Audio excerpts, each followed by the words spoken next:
to you all from Dublin, and good afternoon and good evening to all those joining us from various parts of the world. I am Falita Vegas, and your host for this morning, and I'm delighted to welcome you all for the first edition of Collaboration for Sustainable Solutions 2022. So, without further ado, let's get the conversation started. It's my honor and privilege to welcome in our midst Lord Mayor of Dublin, Councillor Alison Gilliland, who is serving in the office since June 2021.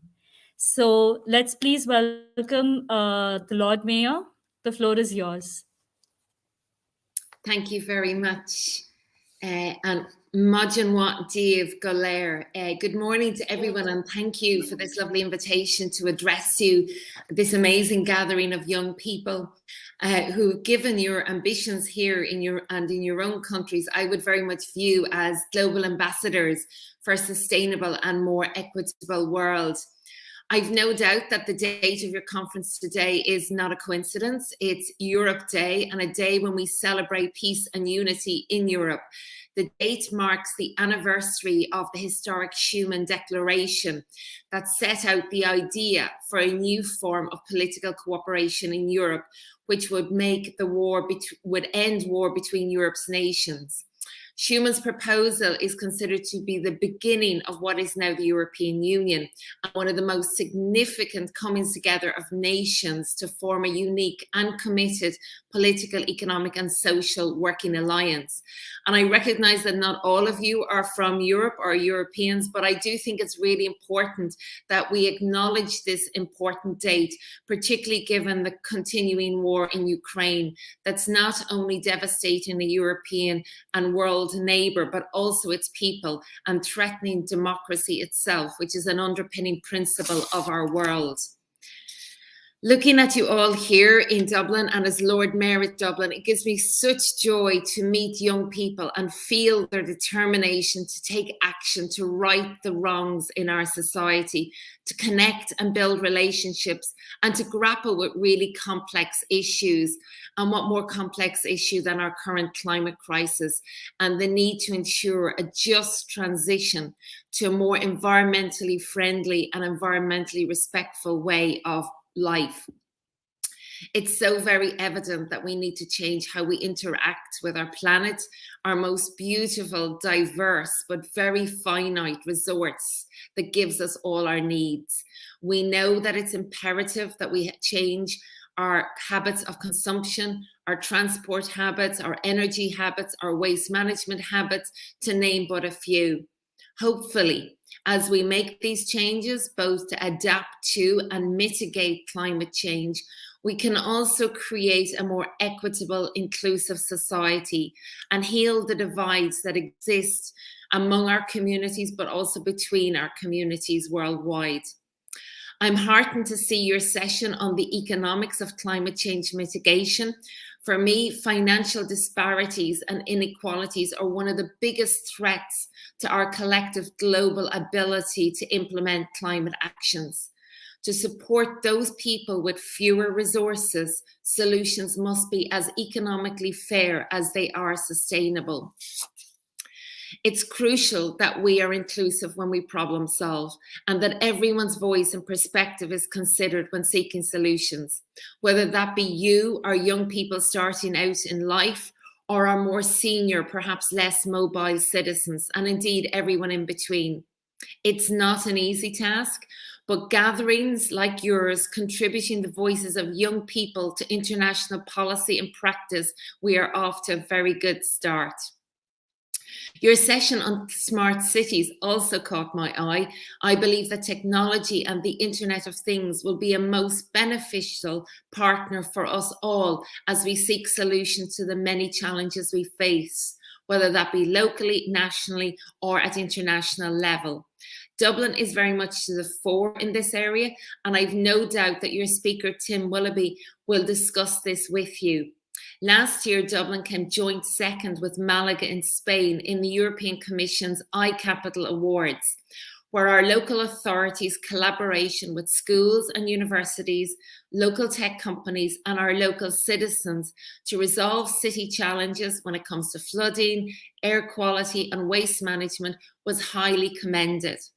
It's a great example of collaboration and cooperation, of sharing and learning together. And that's something you are doing here today and over tomorrow as well with your consortium, something I very much commend. Bringing people with a real interest in making progress together is essential to actually making that progress. And I believe there are representatives here from over 35 countries, having covered a wide range of sectors of society, and that the conference itself was organised by 27 international scholars. No mean feat, and no doubt when you are sharing, you will recognise the commonality of both the challenges and the opportunities. And I've always found great comfort in that, knowing that we are all in this together, striving to make a difference.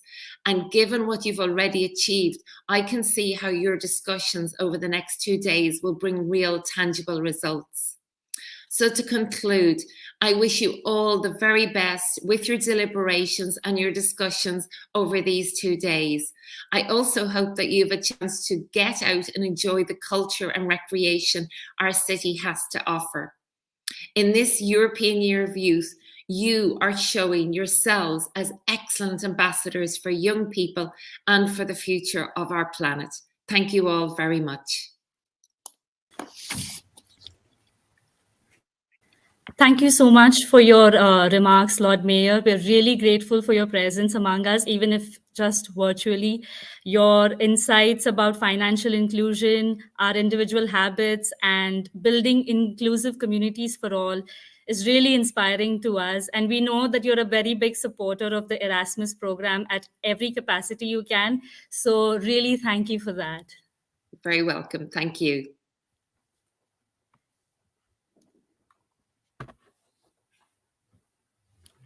So now, normally we would hear a loud cheers at this moment, but the absence of in-person enthusiasm is more than adequately compensated by the presence of a number of participants joining us from various parts of the world and across varied time zones. And we really want to thank you all for being with us here today. I want you to know that we are streaming live on Facebook, Twitter, and YouTube.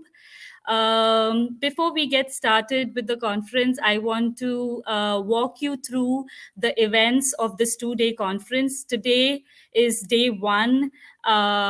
We just now had Lord Mayor of Dublin among us.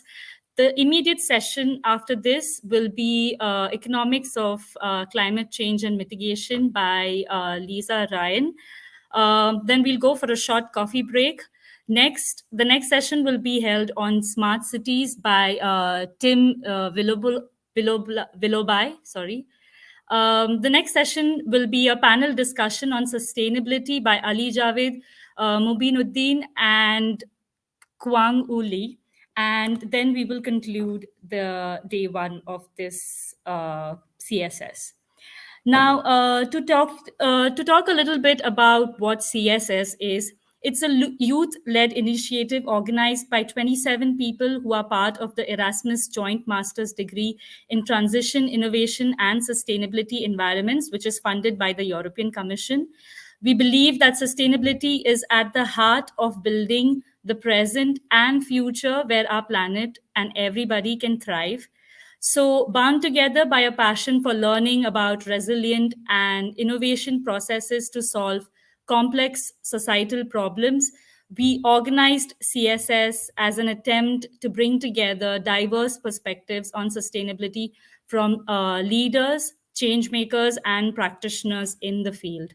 So, we are partnering with Krems University, Austria, Poznan University of Economics and Business in Poland, University College Dublin, Ireland, which is where we are live from, and Nova University of Lisbon.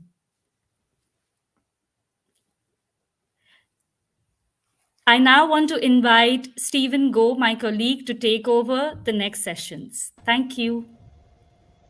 Thank you so much, Felita, and good morning, everyone. So I'm so glad everyone's here, and we hope you're all excited as we are with the next upcoming talks. So our first presenter is a professor in energy economics in UCD School of Economics and the Energy Institute.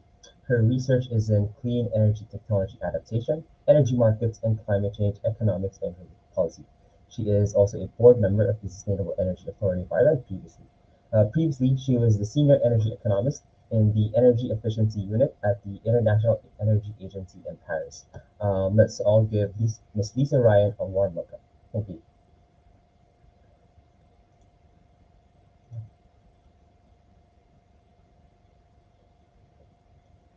Okay, let's hold on and take a moment because it appears we are having some technical issues.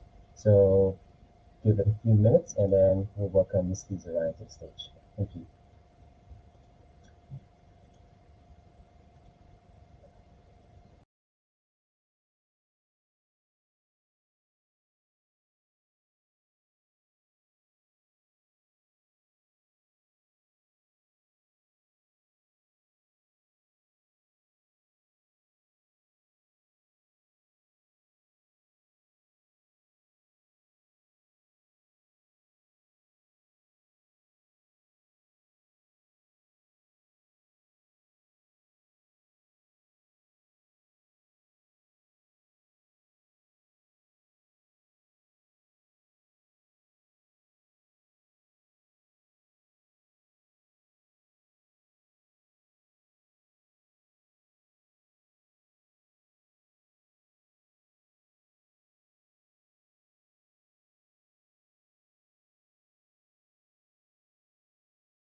While we wait for Lisa Ryan to start the session, I want to talk to you a little bit about our course, which is we are the first cohort that is participating in this course. We are 27 students from 23 countries of the world, ranging from Japan, Austria, Germany, Brazil, India, Pakistan, Vietnam, Myanmar, Morocco, Botswana, a number of countries around the world. It's a huge opportunity for all of us and a great learning experience to not just learn from our professors and our teachers, but also from each other and the cultural context that we all come from. We also are not just diverse in our cultural backgrounds, but also in our academic backgrounds, because a lot of us are from engineering, design, social sciences, humanities, innovation, tech, and varied other backgrounds and professional fields. To talk to you about this course, the semesters, every semester is held in a different country. So the first semester, which started in September 2021, was held in Nova University of Lisbon, Portugal. Here we studied about cyber culture, cyberspace, how the media now, the cyber space is integrating in our everyday lives, and how we can bring ethics into these fields that is so pervasive and entrenching our everyday lives. At the current semester in Ireland, which I'm happy to say that we've just finished and done with. At this semester, in this semester, we are learning about digital ethics, information ethics, research methods, and also while also learning about AI policy and learning about people and information systems, basically bringing humanism into these fields.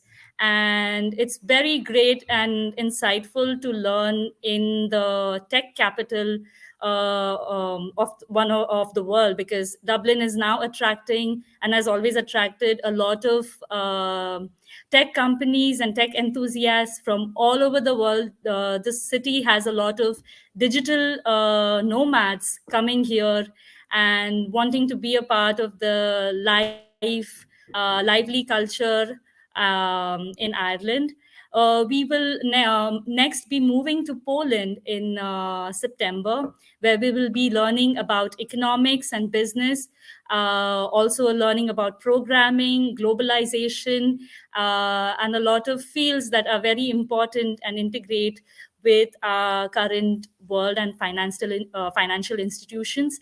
And in the last semester in Austria, we're going to learn about complexity science, basically learning about system challenges from multiple perspectives, from a multidisciplinarity perspective, because our master's is rooted in transdisciplinarity and complexity science, which basically brings a multi-stakeholder perspective into the learnings. Here we will be doing our theses and moving forward with our course. And that will be the end of the course. But I think beyond that, 27 of us want to move into diverse fields. When we have discussions in the class, I know that some of us want to start into tech, some others want to move into design, human design, design thinking, co-designing, as well as the others want to move. Many are very enthusiastic about sustainability and solving the immediate and most urgent challenges that we are facing today with the climate, with communities, with on-ground realities that we're facing. So this is a very interesting cohort. Definitely, we are excited to be a part of this, and the next cohort is actually just been selected, and it's in the process. And I know some of you are joining us. That's great to have you all here. So that's a little bit about our course. Also, to inform you, you all can send in your questions during the session through comments in Facebook, Twitter, YouTube. Please feel free to send in any questions and any comments that you have. I am now like answering some of the questions that we have asking me about my background. Well, my background is in sociology and anthropology, and also I have studied communications in development. Thereon, I have work experience in rural and community development in India, managing the communications of a very grassroots local NGO in rural India, where I worked with multiple communities, which was they were our organization was working in over 3,700 villages. So the integrated development programs included education, disability inclusion, ecology and sustainable livelihoods, housing, tribals, community living, healthcare, and hospitals. It was a very interesting journey that I had so far. During the pandemic, my organization also did a lot of community work, outreach work, especially with the situation in India, which was difficult, where a lot of people work for the day, daily waging and migrant laborers. So that was a lot of learning and insights at my work experience, and I'm trying to include all of that now by learning through my colleagues. I have an amazing class of 27 people, as I already said, and I cannot stop saying. I'm also receiving a question, what's your favorite part of this program? I think, yes, the diversity and the inclusion is my favorite part of the program. I get to learn from people every day, and I think that's a privilege, I can say, and it's something that I'm grateful for. It's great to be in Europe, the continent where there is so much of advancement and technology, but also so much of diversity. People want to come here because of the growth that's happening. It's a world leader in a lot of topics, also the center of many political and social challenges that are going right now. So I think it's really interesting to study in Europe, live in Europe for the first time in my life, and for the first time for many of our classmates. So that is something I think is an experience that we are collectively enjoying and participating. Apart from the course and the curriculum, we also have a lot of other workshops that happen, and these workshops happen side alongside our courses. So this is why I think the Erasmus Mundus education program, which is funded by the European Commission, it's a fully funded program. It's very interesting for many people. So also, yes, some of you are interested to know how you can apply. The applications open every year in October, around October, and there are over 50 courses to choose from. It doesn't matter what your background is. If you are very interested to and keen to learn about different societal challenges, because the courses range from engineering, sustainability, ground engineering, nuclear energy, media interaction, global development policy, multiple courses. So I'm sure there is something for everyone. So if you are interested and you want to be a part of this Erasmus Mundus program, you can definitely start looking into this course, into courses that are available from October. There are multiple websites. Actually, a simple Google search saying Erasmus Mundus program will lead you to the website, and you can choose the course you want to apply for. The application process shouldn't take you very long as the basic requirements are a bachelor's degree and English requirements and some other your CV and uh, your letter of motivation. So with these basic requirements, you can actually, this is your opportunity to study and live in Europe, meet people from different walks of life, learn from professors and practitioners in the field, and take your next step forward in your career. So now,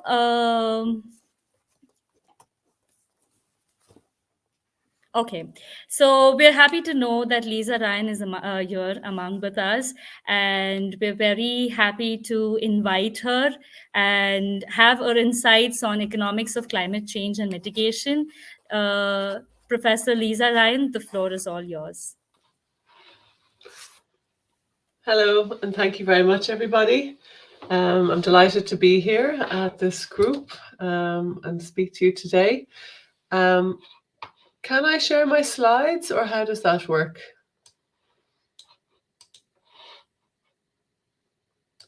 You can share your slides. Yeah, there we go. Thank you very much.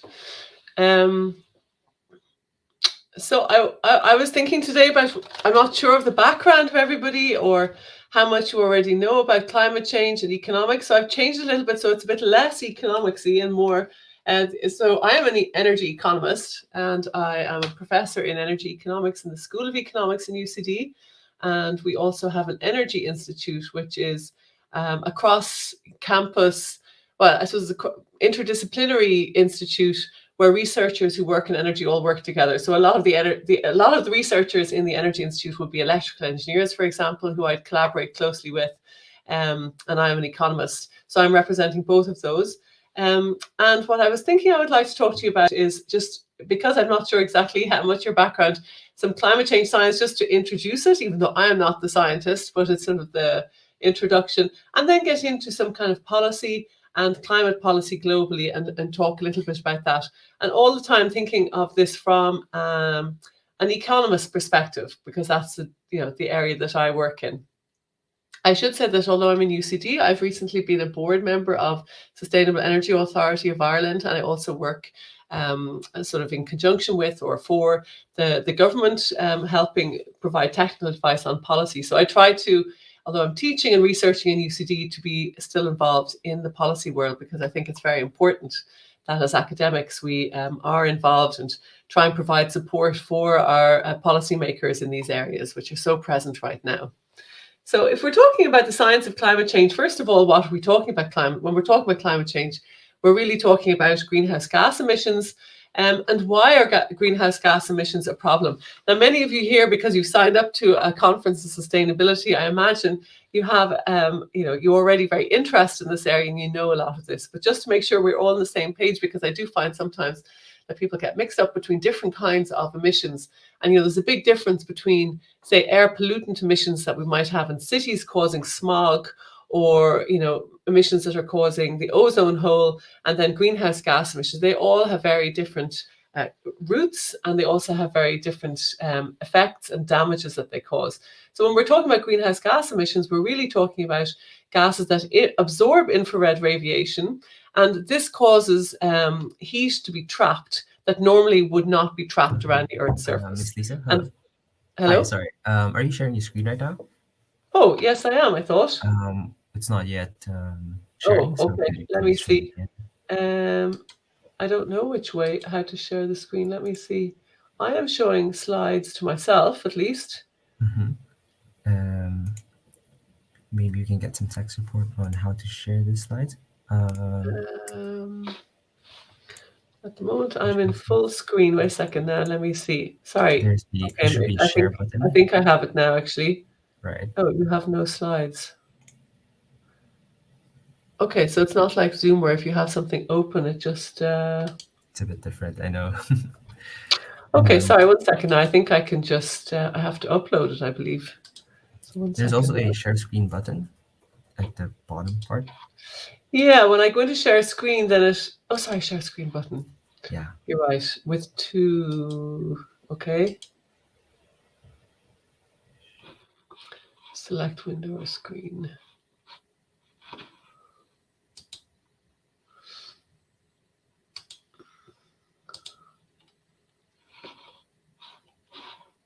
Now, is that working?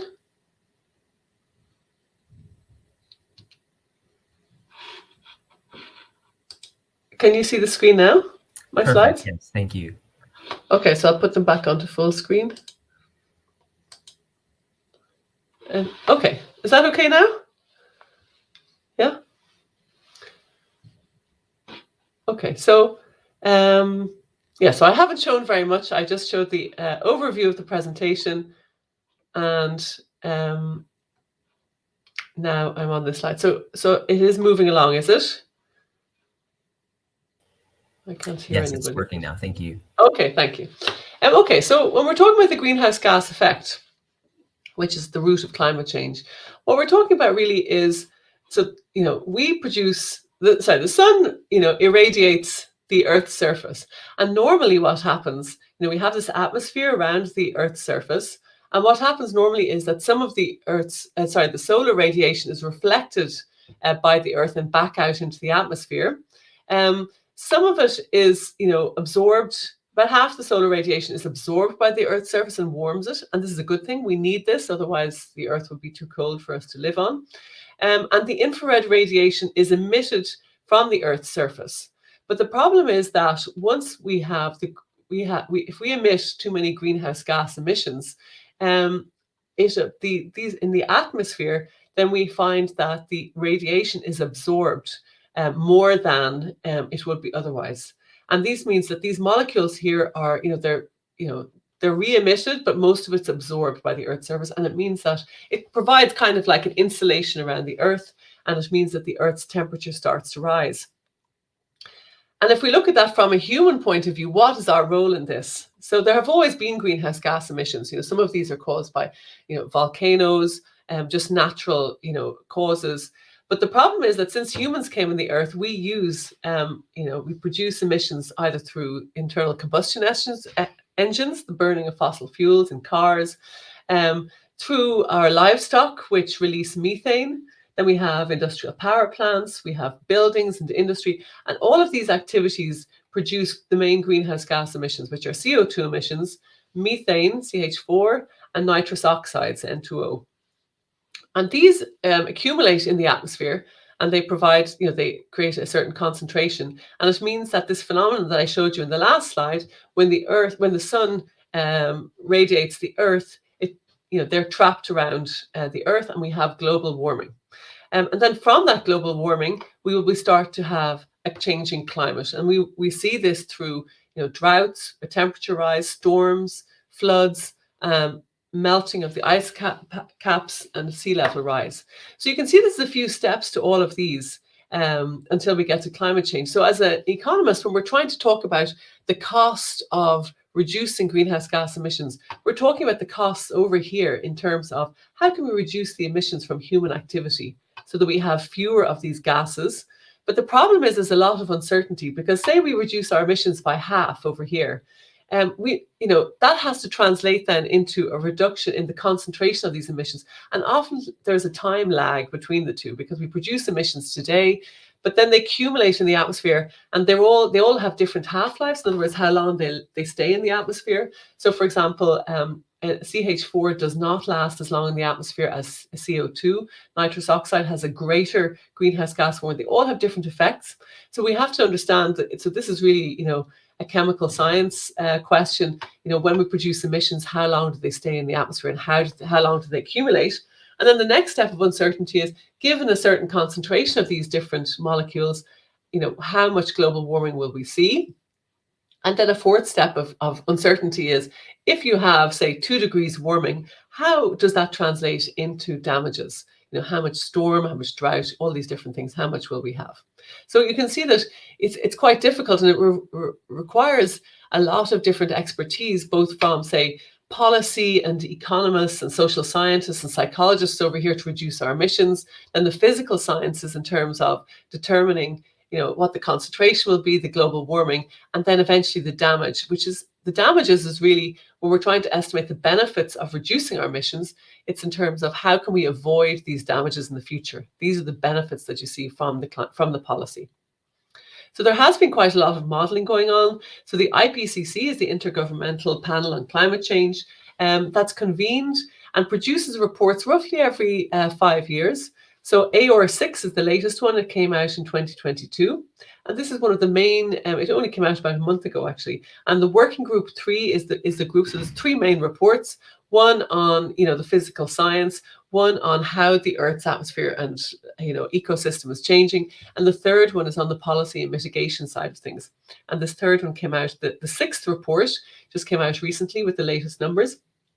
And these are some of the graphs that came from it. And this first one on the left, global greenhouse gas emissions, it shows us the trend from the policies that we have in place with this red line here. So I should say the x-axis goes all the way through to 2050. This is our historic emissions. We can see the black line, it's rising. These are emissions that have been rising. Then they have modelers looking at what we are doing right now. So if we continue with the policies that we currently have in place, our emissions will continue to rise to 60 gigatons per year in 2050. Whereas if these lines here show us what we need to do under various scenarios. So the purple one here is if we limit warming to 2 degrees Celsius, but we start slowly. In other words, we have quite a high overshoot up to 2030. In other words, we don't reduce our emissions dramatically right away, but this is what we would need to do. It's a much more sharper turn after that. And then the green and the blue are if we want to limit our warming to 1.5 degrees, this is where our emissions need to end up. And the green is if we want to limit our emissions to 2 degrees, this is where we need to end up. And you can see that there's a huge gap between what we're doing right now and what we need to be doing. And all the scientists agree we do need to limit our emissions to between 1.5 and 2 degrees Celsius. These graphs here on the left then just illustrate even more the gap that we have. So 2030, first of all, the gap is a little bit less extreme because we can see, this is where our emissions are likely to be in 10, well, it's not 10 years, it's 8 years time, and where the track that we want to be, if we want to be in 1.5 to 2 degrees. The purple one, the gap isn't so sharp, but this is because this is the scenario where we don't reduce our emissions dramatically right away, but we need to reduce them very dramatically after 2030. And you can see that in 2050, the gap is much more extreme. If we don't change the path that we're on right now, there will be a huge gap between the emissions that we're currently emitting and what we need to be doing. And then 2100, it's more dramatic again. You can see there's a bar for each of them, and that's because there is a lot of uncertainty with regards to modeling, and you have to assume that there will be a range of estimates, and that's why they show these in terms of bars, the median and percentile probability. Where do our emissions come from? Well, first of all, which are the emissions that we're really talking about globally? So the blue here is the emissions that come from CO2 emissions. So 64% of global net anthropogenic meaning human-created greenhouse gas emissions comes from CO2 emissions. Then we have another 11%, which is CO2 emissions, but this is not from, say, the burning of fossil fuels. It's from changing land use and forestry, because if you cut down a forest, for example, and then put livestock on it instead, you're changing the land use, and where you might have had a forest that absorbed CO2 before, now when you cut it down, you're releasing that CO2 back in. Red is for methane, mainly from livestock, and then you can see there's nitrous oxide and fluorinated gases, and these mainly come from industry and also a little bit from I suppose, cultivation of land as well. If we look at the economic sectors that are causing the emissions, we can see that, the direct emissions are the ones over here, and these are the indirect CO2 emissions. And that's because indirect CO2 emissions are the ones that are released mainly from electricity and heat production. So if we just start on the left here, you can see there are 24% is coming from that changing land use and removing forests. But then, a huge amount comes from industry, transport, building. So basically every part of our economy. And electricity is responsible for this, roughly a quarter of emissions. And it's, it in turn adds industry and transport and buildings to that as well. So if you were to add all the emissions from industry, 11% plus 21%, the highest share does come from industry. This share from electric transport is likely to grow because we haven't got too many electric vehicles, but it is a strategy for many countries. And then if we translate where the emissions are likely to be to what are the global surface warming predictions, and here we can see that the predictions on the y-axis, we have the global surface warming, and we can see that if we continue on the path that we are on, they're likely to be up around 3.5 degrees Celsius. But if we kept the concentration that we have right now, they would remain down here, but that's unlikely to happen. So depending on the scenario, they are most likely to be up here unless we change our pathway right now. Now, this is an older graph. This is the 5th assessment report, but it hasn't changed too much. We are most likely, if we don't change our pathway, we are going to have very high emissions with enormous consequences for the Earth. So a lot of this greenhouse gas emissions comes from fossil fuel production and use. And so if we look at the global energy system, we can see that 84% of global energy comes from fossil fuels. So it has decreased slightly in 2000, it was 86%. And that's because we have got increasing energy coming from renewable sources, which are fossil fuel free and carbon dioxide free, more or less. There is, even with renewables, the production of wind turbine or the production of solar panels does produce some carbon dioxide. But overall, emissions have reduced a little bit. But we can see that the vast majority of our energy consumption, and I'm going to focus really in this presentation on energy, even though, as I've said before, land use change and also agriculture are big sources of emissions, but my area of expertise is really energy and sustainable energy, so that's what I'm going to focus on. And this graph is from the IEA, the International Energy Agency, which is a part of the OECD. And they track energy consumption. And the reason I'm showing you this is that just to show you how it's increased over time. So this last graph showed you a snapshot in 2020. And that was from the BP Statistical Review of World Energy. The IEA shows just how that has changed over time. So you can see that back in 1971, our energy use was much lower than it is today. It was, roughly around 240 exajoules, whereas now today it's above 600. So, and that is partly because of the increased industrialization and economic development of, the world. But you can see this graph shows again that the majority of energy used and supplied is natural gas, oil, and coal. Biofuels and waste is one of the bigger ones. They categorize renewables a little bit differently in this graph. But one thing to remember is that biofuels and waste is often things like biomass and bio-waste used in developing countries. So it doesn't mean necessarily advanced, biofuels in cars. It is more like, wood and wood-based charcoal that's used in developing countries because there is nothing else or people aren't connected to the electricity supply. So if we compare this graph, to this one, this is the OECD. So the OECD is made up of mainly richer countries.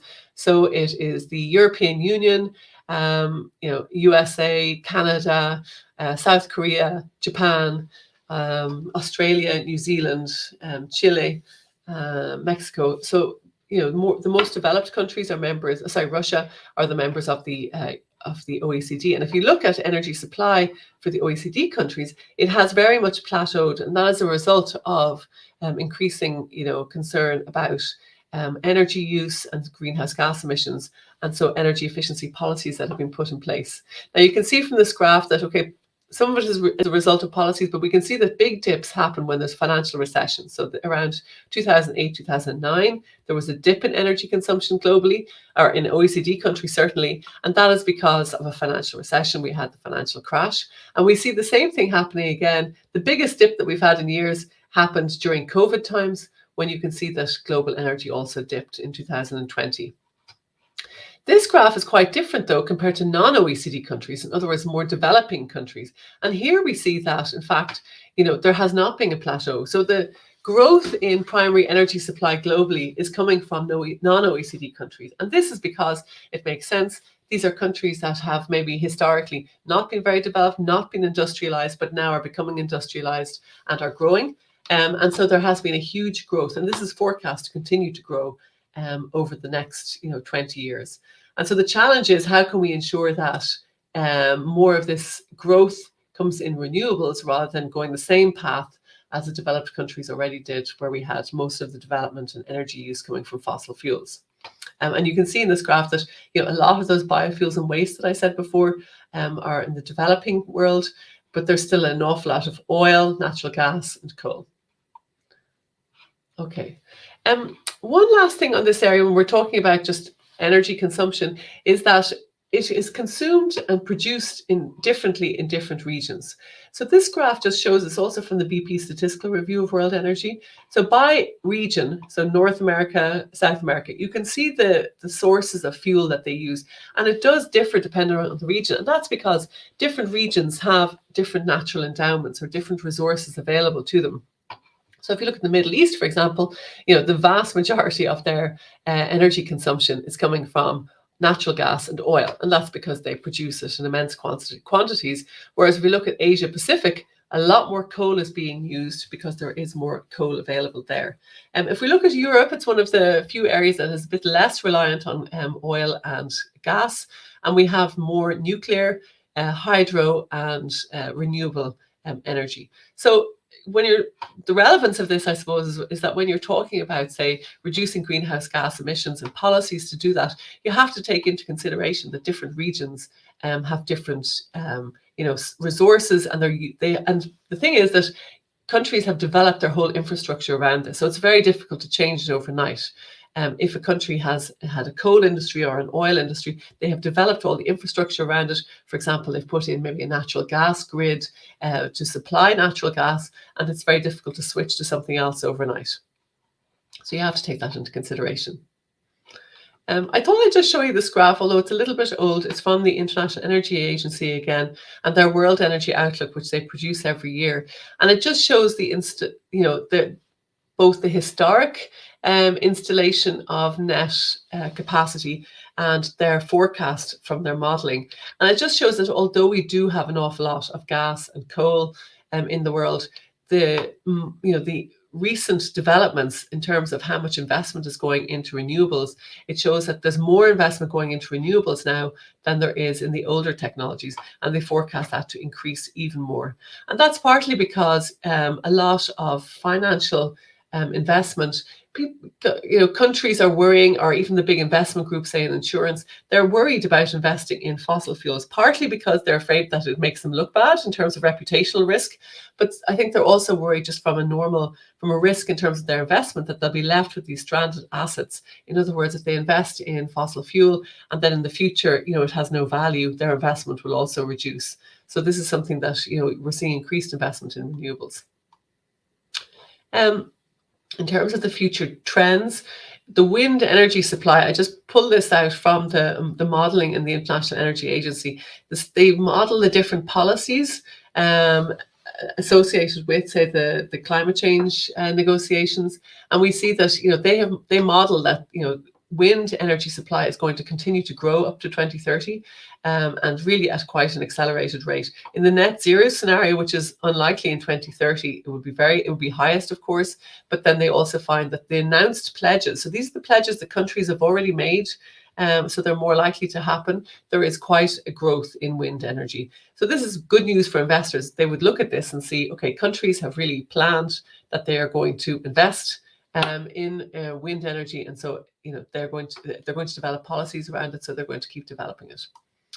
If we look at then, so the International Energy Agency, they show where energy use is compared with the emissions, because there has been a lot of effort, for example, in residential buildings to reduce the energy and the CO2, or to switch to cleaner technologies. You can see that although blue is for residential energy use, there's quite a lot of energy used in residential buildings, but the emissions are lower, and that's because people have switched over to different kinds of renewable technologies. Where you can see green is more for industrial, non-residential, so building construction industry and other industry, and the emissions are higher for that than the actually energy use.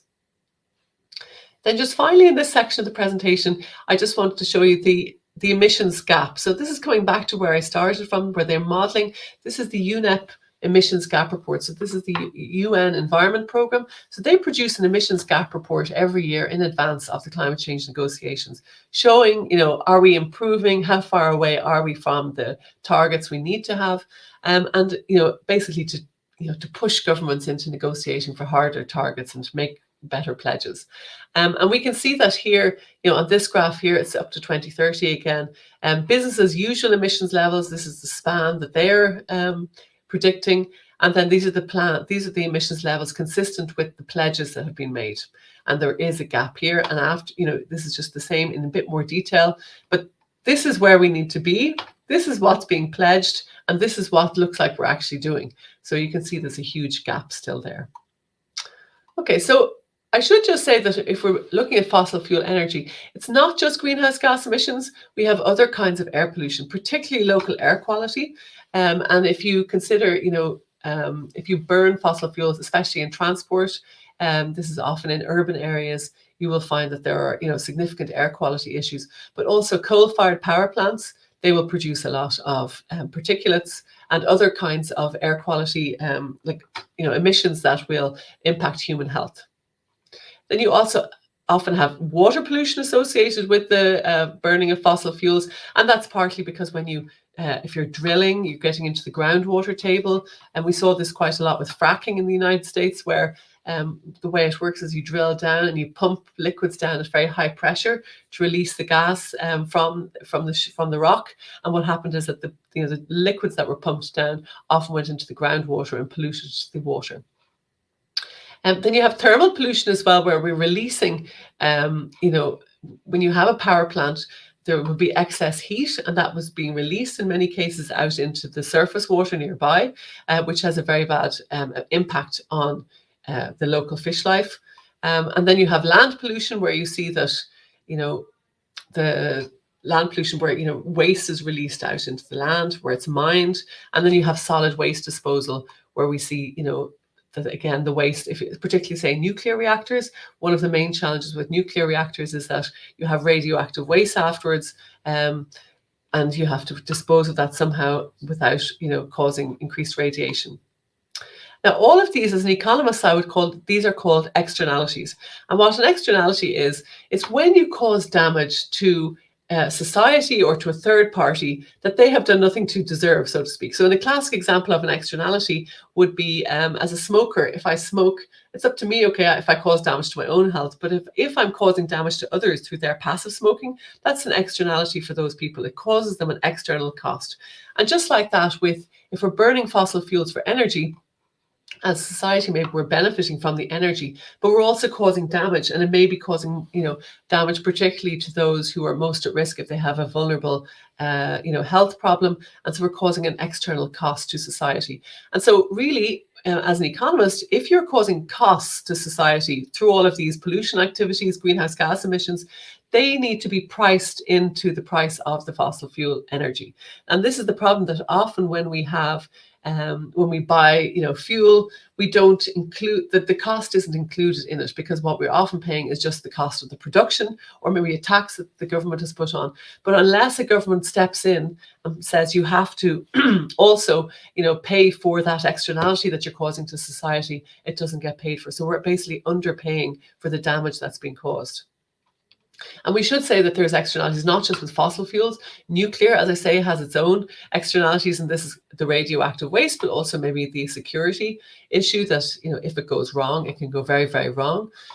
Oil, it causes fossil fuel, but also has security issues. Coal, the mining process is very difficult, very poor for the environment. And then even with wind power, for example, people don't like the look of, wind turbines. So that is also, the visual impact is also an externality that you'll have in the wind sector. Does anybody have any questions at this point, or will I keep going? Okay. Hi.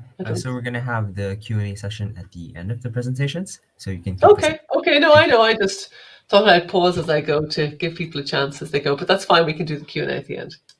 Right. Oh dear, what have I just done? Okay, so then, can you still see my screen? Yeah.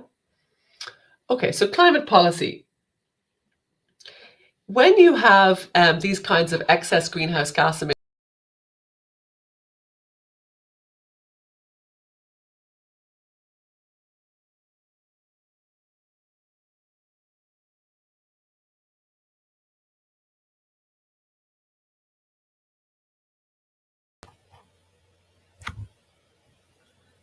Hello, everyone. I think we're experiencing some technical issues.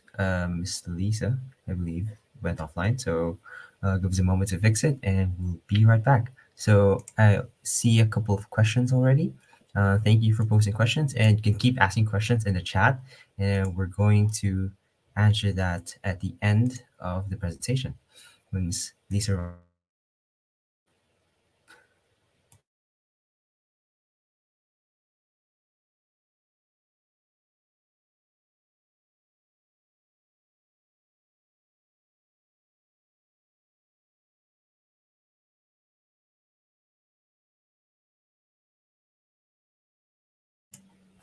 Okay, in the meantime, can you guys give some ideas on which parts of the presentation have you liked so far? I see there are a lot of questions about sustainable solutions on the effects on the climate and economic living conditions. Do we have any hope? Wow. Okay, I think that's a big question, and I'm excited to see what Lisa's answer is to that.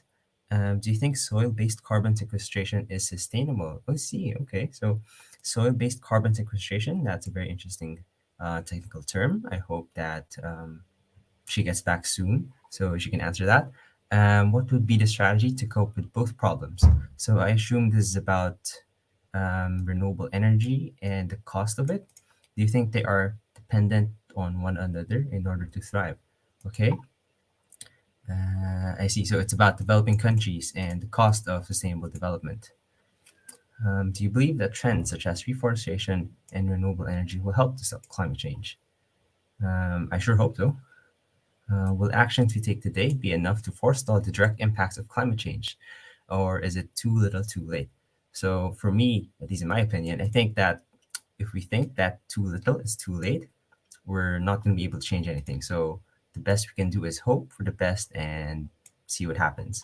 Um, in Cordoba, capital Argentina, we had 46 degrees Celsius. Wow, in last summer, and it also snowed during this year. Something rare that happened 14 years ago. That is a very scary event in Argentina. So thank you, Armando, for sharing that. And wow, we have a very international audience. We have someone from Argentina, from I think someone mentioned living in Brazil as well, and Vietnam. Okay. Um, I think Miss Lisa should be back anytime soon. So please keep asking your questions, and we look forward to reading them at the end of the presentation. Thank you.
Okay, maybe we can have a show of hands, I guess, of where you're streaming from. So we're currently based in Dublin, Ireland, and we have a participant from Ecuador. Okay, so we have a lot of South Americans in the chat. So please comment where you're streaming from, so just so we can see which countries you're participating from. Kenya, this is insightful. Thank you, Jael from Kenya. I hope I'm pronouncing your names right. I'm really sorry. Uh, where else? Where else? Morocco. Ooh, Morocco, Africa, number 1, and 3 for South America, 4 for South America. Eduardo. Hello, Eduardo, and welcome. I hope you're all enjoying this presentation so far, and I hope you can stay for tomorrow because tomorrow will also be day 2 of the CSS conference. It starts at the same time, 10 a.m. Dublin time. Hello, welcome back, Felita. Thank you for joining me. Oh, sorry, I cannot hear you, Felita. Maybe you can unmute yourself.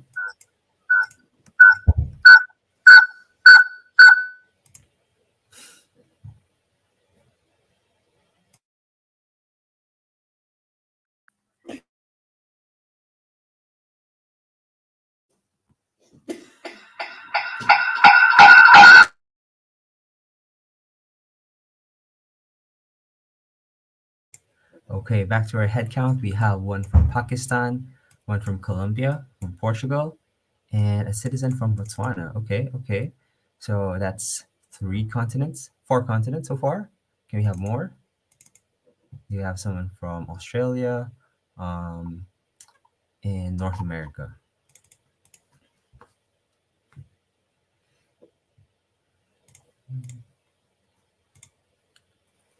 Felita, are you back? I can see you. Yes. A lot.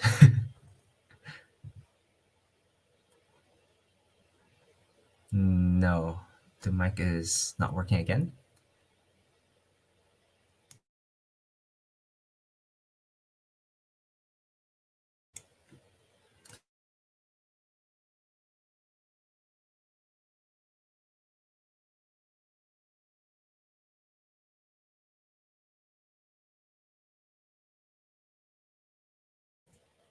Woohoo, Southeast Asia represent. We have one from Myanmar. Okay. Streaming in Ireland, but currently from Myanmar.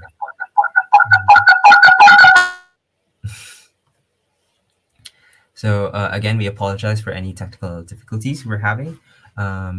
This is our first time using StreamYard actually, and it's really nice because we get to see comments from all the different platforms, from Facebook and YouTube.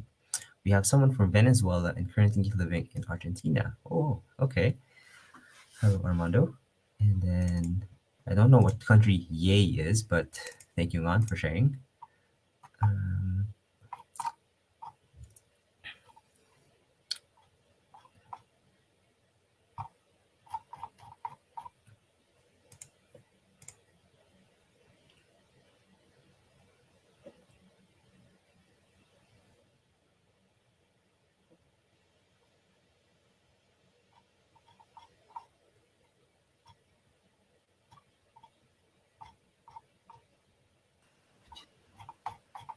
Hello. third time, we have Felita. Hello. Really apologizing for for the technical error. We've solved it now.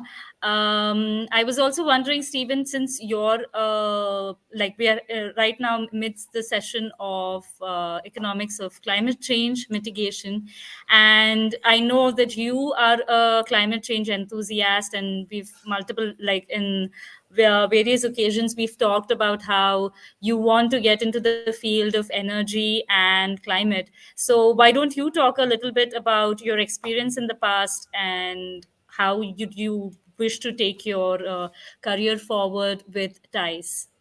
Oh, okay. Thank you, Felita. So I am originally from the Philippines, and my background is in mechanical engineering. And then when I was in the Philippines, I got the chance to work in one of the largest clean energy companies in the Philippines. And there I had to do some research presentations about different technologies, and it was really interesting. And now with TICE, so I hope that I can say go into the more social economics, the commerce, or maybe even the social aspects of energy transition. So not just the technical or engineering or about megawatts per hour, something like that. No, I want to get into more social aspects about how building a hydropower plant affects the people there and what that contributes to, say, the economics of how people actually live with their environment. So, Insights has so far been very, say, organic in terms of how it presents the different ideas because in this program that we're currently on, it has a lot of different fields and it has been quite a roller coaster ride of how it tries to incorporate each of those different ideas and it has been really interesting so far. Um, how about you, Felita? What do you think? What are the steps that we can take as individuals in terms of helping mitigate the effects of climate change? Do you have a metal straw, Felita? Uh,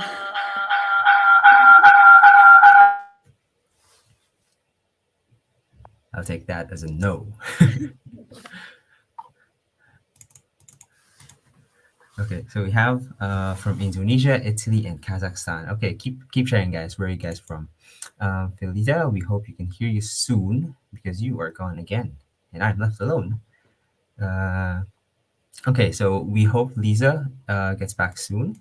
And then just to give you sort of a preview, after Lisa, we're going to have a presenter from the An Garda Síochána, which is the National Police Force of Ireland. He's going to talk about digital innovation in mobility and body-worn cameras. So he's a very tech enthusiast in terms of, oh, I see two Felitas now. He's a tech enthusiast and is working for the national government of Ireland. And then after that, we're going to have a panel discussion featuring several speakers from the field of activism, research, as well as entrepreneurship. And it's going to be a very exciting panel discussion later on. So we hope you stay with us and we'll be in touch. Where's Felita? Hi, Felita. Okay, so Hi, Felita. back again. Sorry for the error, but hopefully it's all sorted now for good. Hopefully. Uh, so, what do you think are the steps that we can take? So, first of all, I mean, climate change, I think, has intersections with multiple issues in the society. We cannot look at least in my perspective, and what we've learned so far, climate change cannot be tackled as just an environmental issue. There are many changes that have to be done at the political level, social level, the economics that we're currently into. Like, for example, we are talking about climate, like energy and renewable energy and energy consumption in and right now we are also moving forward to a very digital tech financially inclusive world where we're relying on a lot of cryptocurrency, but they also require a lot of energy, electricity, and power to fuel the cryptocurrency world. So, these are the main key factors that I think, as individuals, of course, we can take multiple steps, such as reducing our carbon footprint in ways of everyday waste that we create, or trying to be mindful of our habits.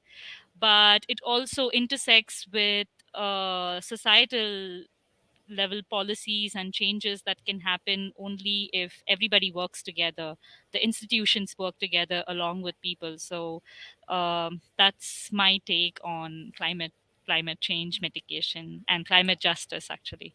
Yeah, so I think it's really hard to like disentangle climate change, because it's not just technical issue, it's not just social issue, it's everything, all combined.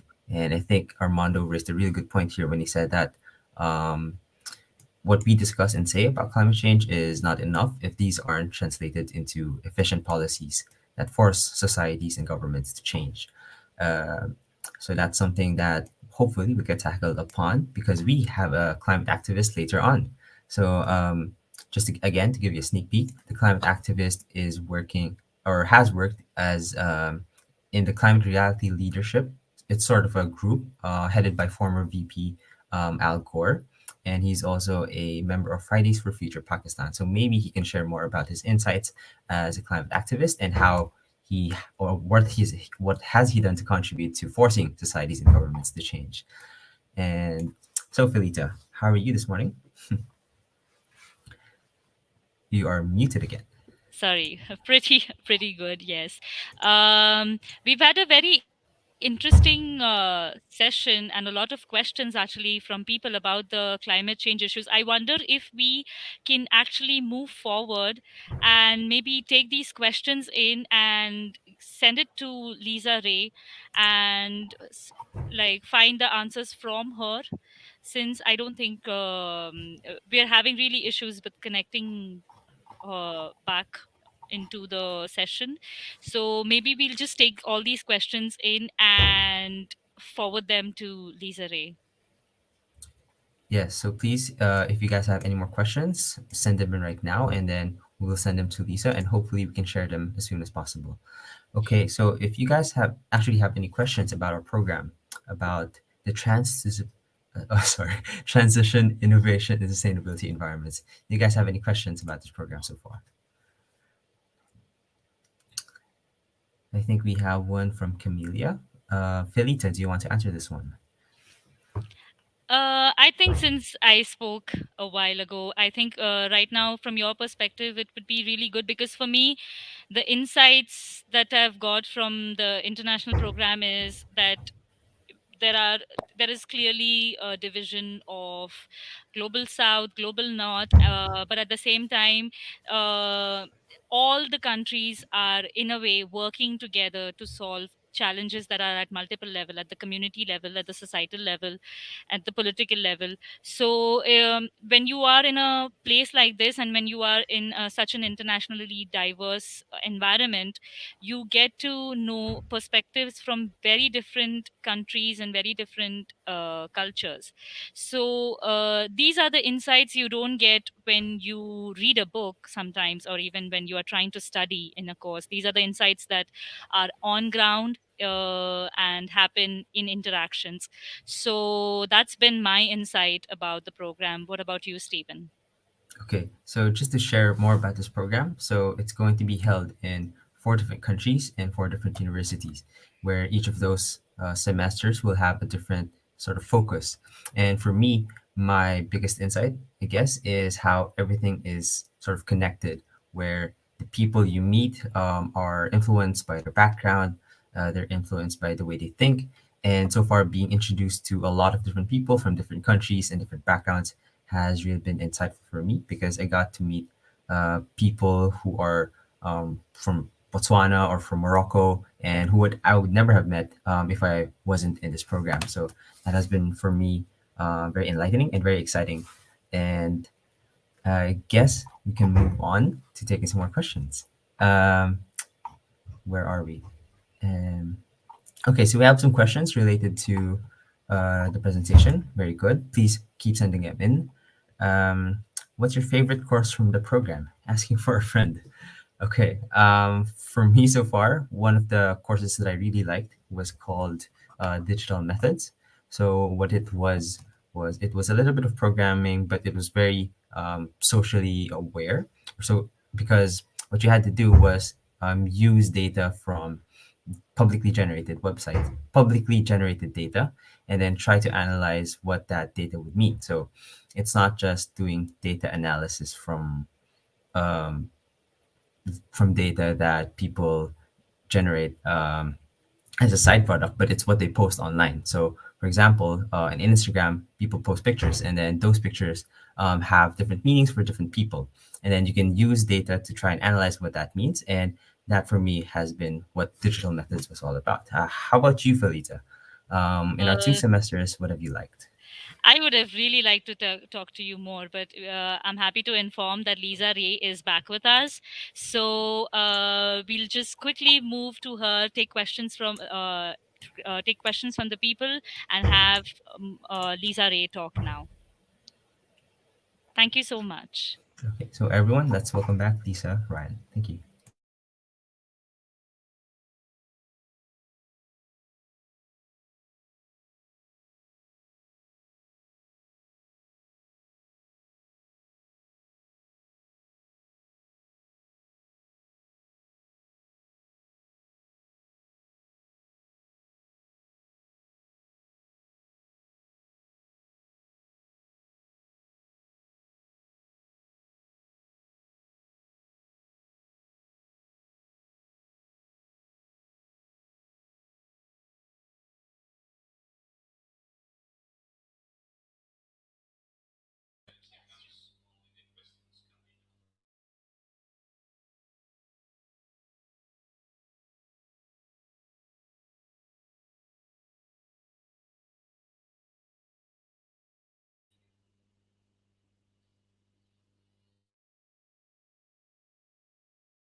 Hello again, everybody.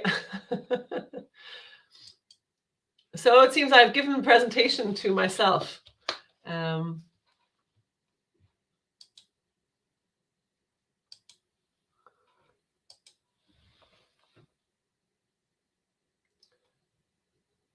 Okay, so I'll continue then. I'm very sorry about that. I don't know what happened, that my connection dropped somehow. I'm in my office, but I guess the Wi-Fi isn't perfect anywhere. I think I'll just skip a little bit. If you want, I can share the slides afterwards, and we can catch up. But I think the organizers are saying maybe speak for another 5 minutes. Is that right? And then Q&A. Yeah, maybe we can take 5 more minutes in the presentation, and then we'll move to the questions, because we have a lot of questions from a lot of people. So thank you, Lisa, and welcome back. Okay, thank you. So I'm really sorry about that. So the rest of my presentation was really going to talk about international climate agreements and Ireland. So maybe I'm just going to focus a little bit on the international part. Can I be clear? You didn't see the slide already, right? I'm not going to repeat myself here. No. This is the first time we're seeing the slide. Perfect. Okay. So, the problem with greenhouse gas emissions and climate change is that it is a global problem. So you have a situation where sorry, maybe I should show the slide before. Oh, no, okay, no, stay there. So it is a global problem. And so in economics, we often use game theory to help us study participation or cooperation between countries. And it's unfortunately, because greenhouse gas emissions is such a global problem, it's very easy for one country to sit back and hope that everybody else will take action, because everybody benefits from any action that is taken. It's impossible to exclude a country from the benefits if one country takes action. So what you need is some kind of agreement that will, provide a binding impact, but it's quite difficult to achieve this. So since 1997, we've had the Kyoto Protocol, and that arose because there was the Rio de Janeiro Earth Summit in 1992, where for the first time countries agreed that there was a problem with greenhouse gas emissions. So they brought in the Kyoto Protocol, which was a legally binding emissions reduction targets for developed countries. So as I talked before, maybe about, I'm not sure if you heard me, about the distributional impacts. Developed countries have caused the global climate problem because of, historically the Industrial Revolution, and the fossil fuel burning took place in developed countries. So it was agreed that in the first instance, the emissions reduction targets would only be for developed countries. But increasingly, and I showed you before that graph of how non-OECD countries, the energy supply is growing. And because the real development economically in the world is now happening in developing countries, it's moving fastest. Those countries are using more energy, and so greenhouse gas emissions are increasingly coming from developing countries. So it was clear that we would need to change the structure of the agreement, but it wasn't possible to do so. So what they did is they extended the Kyoto Protocol after 2012 to a second period from 2013 to 2020. And in the meantime, they kept negotiating what a new agreement would look like. So in 2015, the Paris Climate Change Agreement was negotiated. And this was the first time that all countries globally signed up to it. Well, they agreed it, at least at the COP, the Conference of Parties run by the UNFCCC, and they agreed that we really did need to limit global warming to well below 2 degrees. And it didn't put a binding target the way the Kyoto Protocol did, because it was recognized that if we did that, not everybody would sign up. But it went into force in 2016. And so basically, as part of this agreement, countries have to make their own individual pledges where they are going to reduce their own emissions. So some activists would have said this was a bit wishy-washy because you couldn't bind countries. But on the other hand, we had at least every country globally signing up to it. In last year, in the COP, the Conference of Parties that took place in Glasgow, there were further individual pledges. But there was a recognition at the COP that the pledges are not going far enough. So a lot more will need to be done. I'm not going to go into the detail of this 2015 agreement, but the one thing is that every 5 years, there's going to be an official review and stocktake of how countries are progressing. And this is planned for 2023. And I think we'll see then, a lot of countries show like not doing enough. And we will see that pledges are going to have to be tightened quite a bit. So if we look at how this all works, so the UN hosts these big negotiating meetings at the Conference of Parties every year. If I'm just going to take Ireland as a case study, because that's where we're from, even though many of you may not be from Ireland, but it kind of is illustrative of how these climate change negotiations work. But the EU negotiates on behalf of the individual member states. And then once they come back with the target that's negotiated at the UN, we decide at European level how those targets are divided up between the European countries. So not all countries get the same target. It depends at your state of economic development. So if we look at Ireland, a lot of our targets do come from Europe, and particularly so in 2020 we had the 2020 targets. You had to reduce greenhouse gas emissions by 20%. We had a 20% target for renewable energy, and we had to improve our energy efficiency by 20%. We didn't make these targets, unfortunately. The closest one we came to was probably energy efficiency, although we did do well at renewable electricity. And now we're into the 2030 targets, and they originally were going to be 40% reduction, but it's been increased up to 55% now. And the idea is really to get a climate neutral Europe by 2050. So at an Irish level, it means that we have tried to put in more ambitious targets now. And unfortunately, so we had the first climate action plan in 2019, and the second one was updated and released in 2021. And these climate action plans are the first time we have put extremely ambitious measures into law and into plan. And this is showing our emissions. They reduced after the financial recession, but they've started to increase again. And what's interesting about Ireland is that we have a lot higher, I'm going to skip here to agriculture, a lot higher share of emissions coming from agriculture than any other country in Europe. Most countries in Europe have a lot more industry and energy emissions.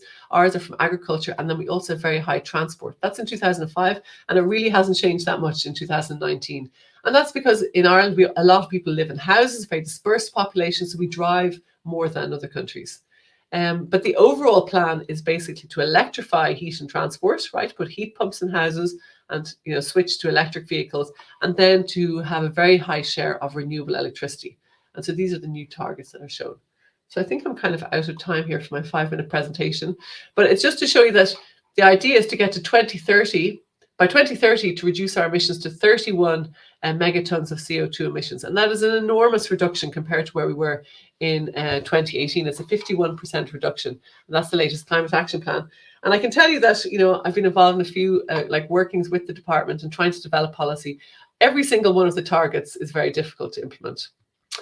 So I will leave it there. I hope I've just given you a quick whip around of what's going on with climate change, a little bit the scientific background, even though it's not my area, but we have enough reports now from the IPCC to help us understand where we're going.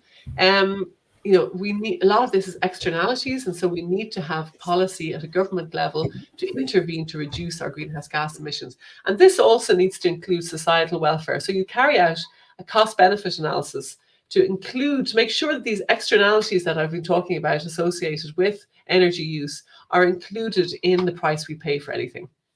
And so there's a lot of, it's very complex, there's political economy, there's a lot of different fairness, different issues that need to be considered when you're developing this policy. But if we don't do it, the cost of no action is going to be much higher out into the future. If any of you are interested in this or would like to get in touch, I run a research group in energy economics here in UCD. And we take on PhD students occasionally and research assistants if any of you are interested. Thank you very much.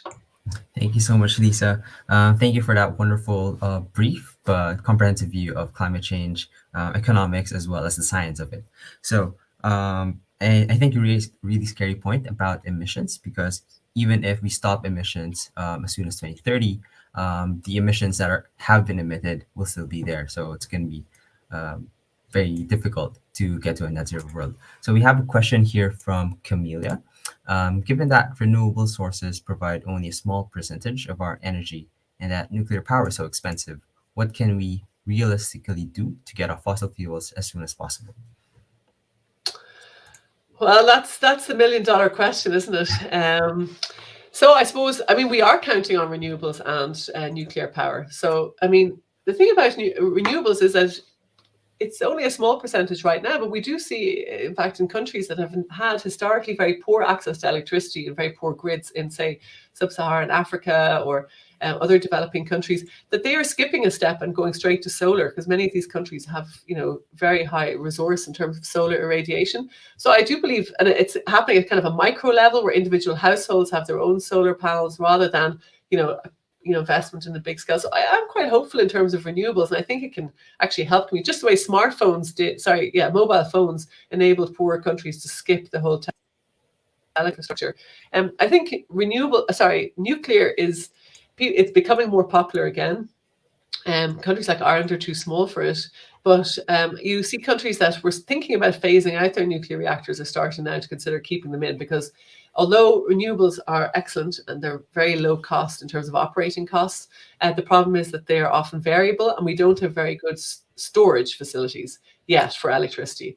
And so this is the problem. I think, though, it's going to be a mixture of renewables, energy efficiency, where we're just reducing our demand, we're not wasting so much of this precious resource, and also demand shifting. So increasingly you see, in developed countries, you have these smart sources where you tell people to reduce their energy at that moment and shift their use to later at nighttime when there's more wind.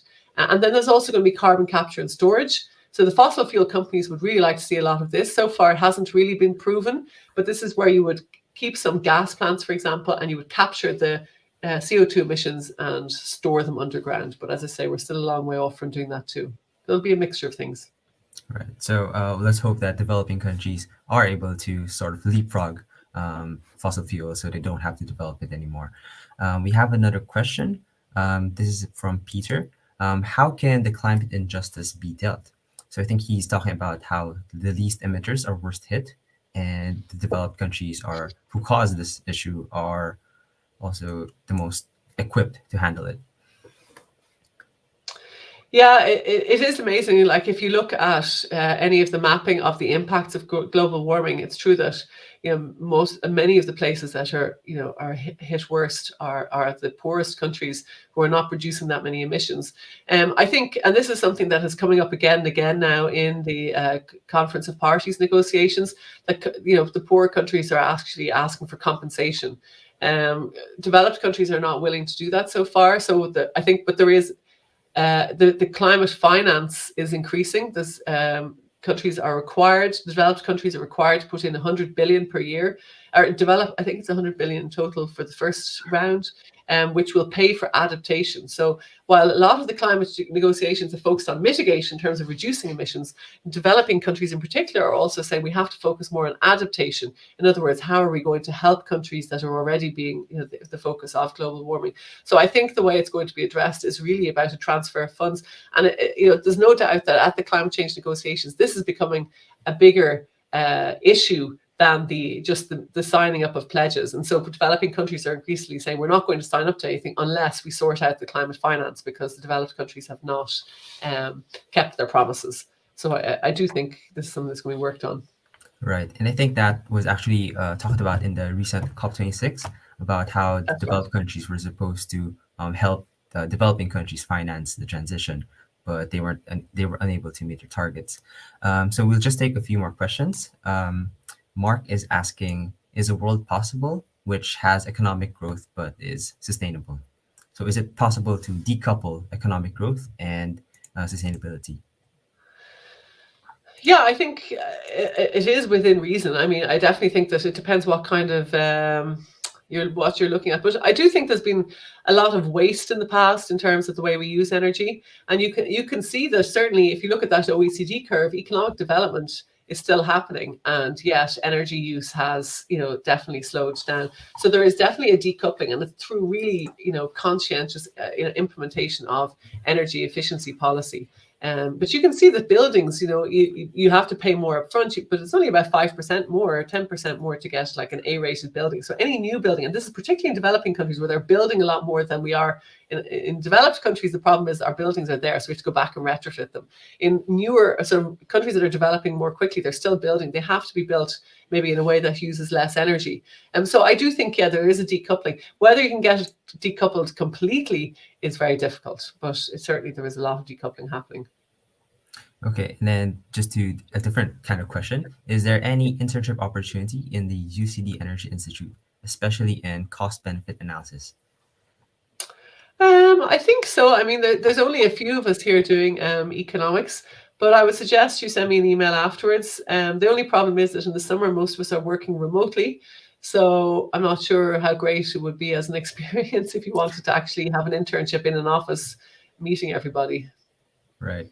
And then finally, we have this question, do we have any hope? Is it too little too late?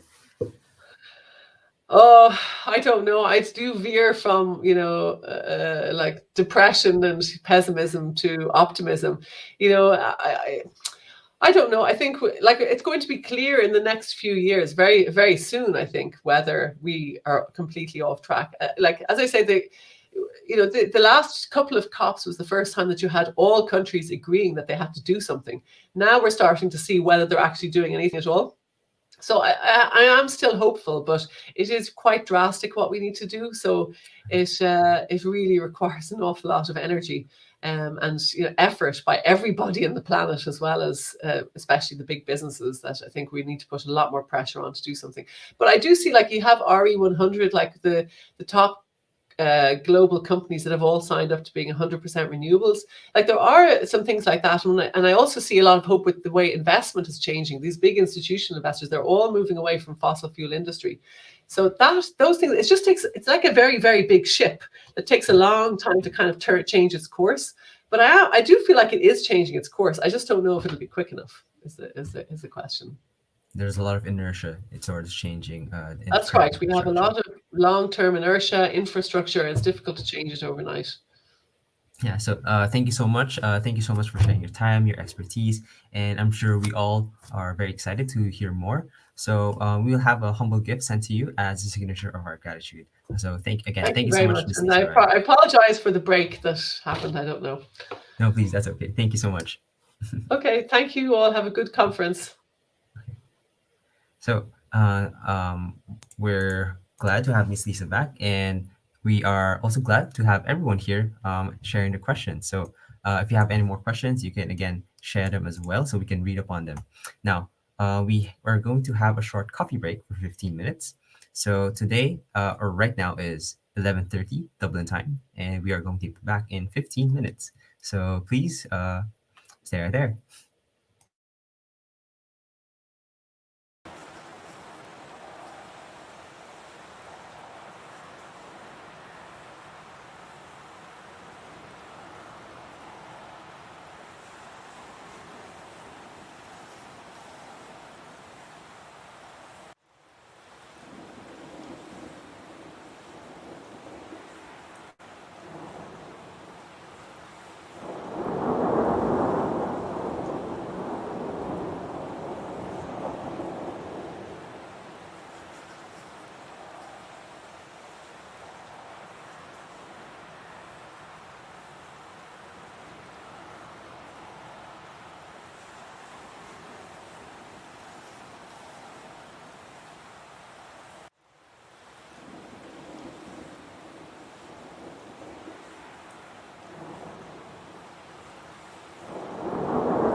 And we are back. So welcome back, everybody. I hope you had a wonderful 15-minute break, and I hope you're seated with your coffee or your tea, and because we are about to start.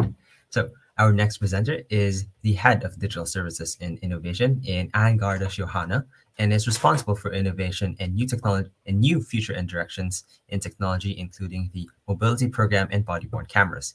He was formerly the chief technology officer of the local governance and management authority, with over 20 years in a number of senior management and technical roles in the government sector. He has been working in the public service for over 30 years.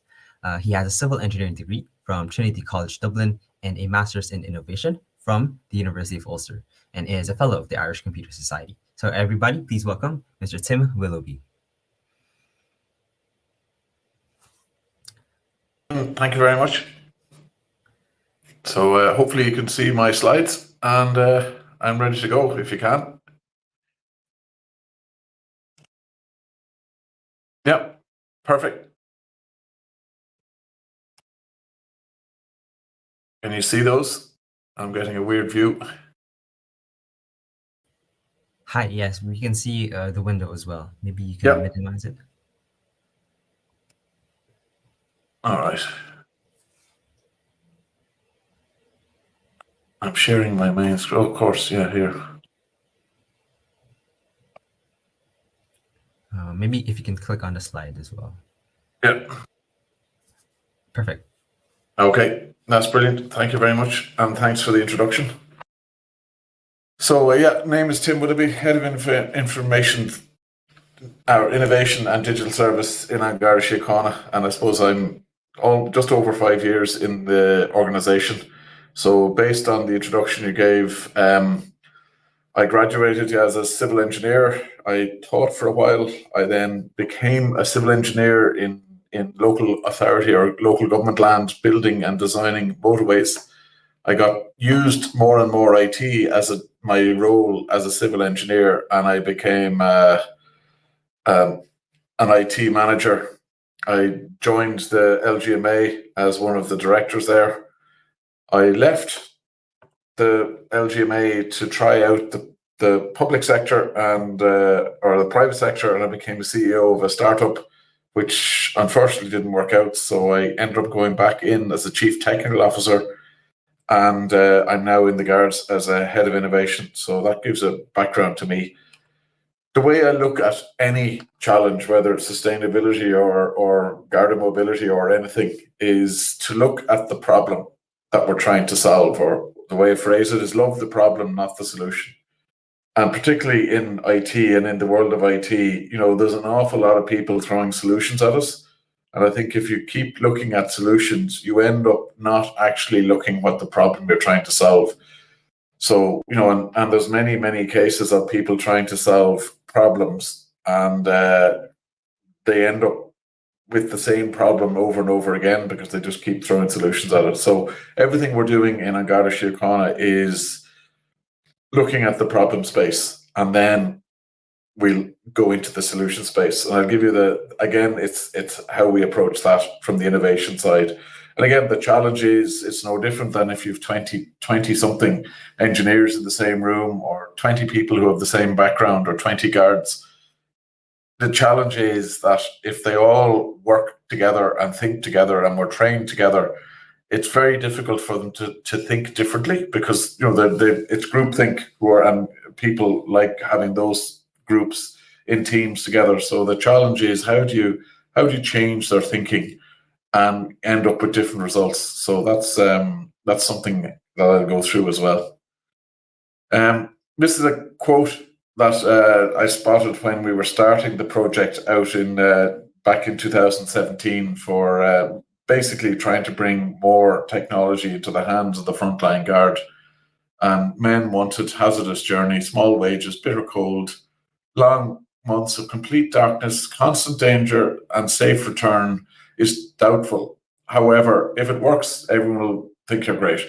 And that, I suppose, was the way we viewed the mobility journey we were going on, in that it was a completely new revelation to the organization, bringing in agile technologies, bringing in new ways of thinking, bringing in new cloud solutions, bring a whole load of things that were completely alien and new to the organization, which I think a lot of people said we were mad, which wouldn't work, we couldn't do it. And my colleague in the picture there is he was chief in Limerick. He's now Assistant Commissioner David Sheehan.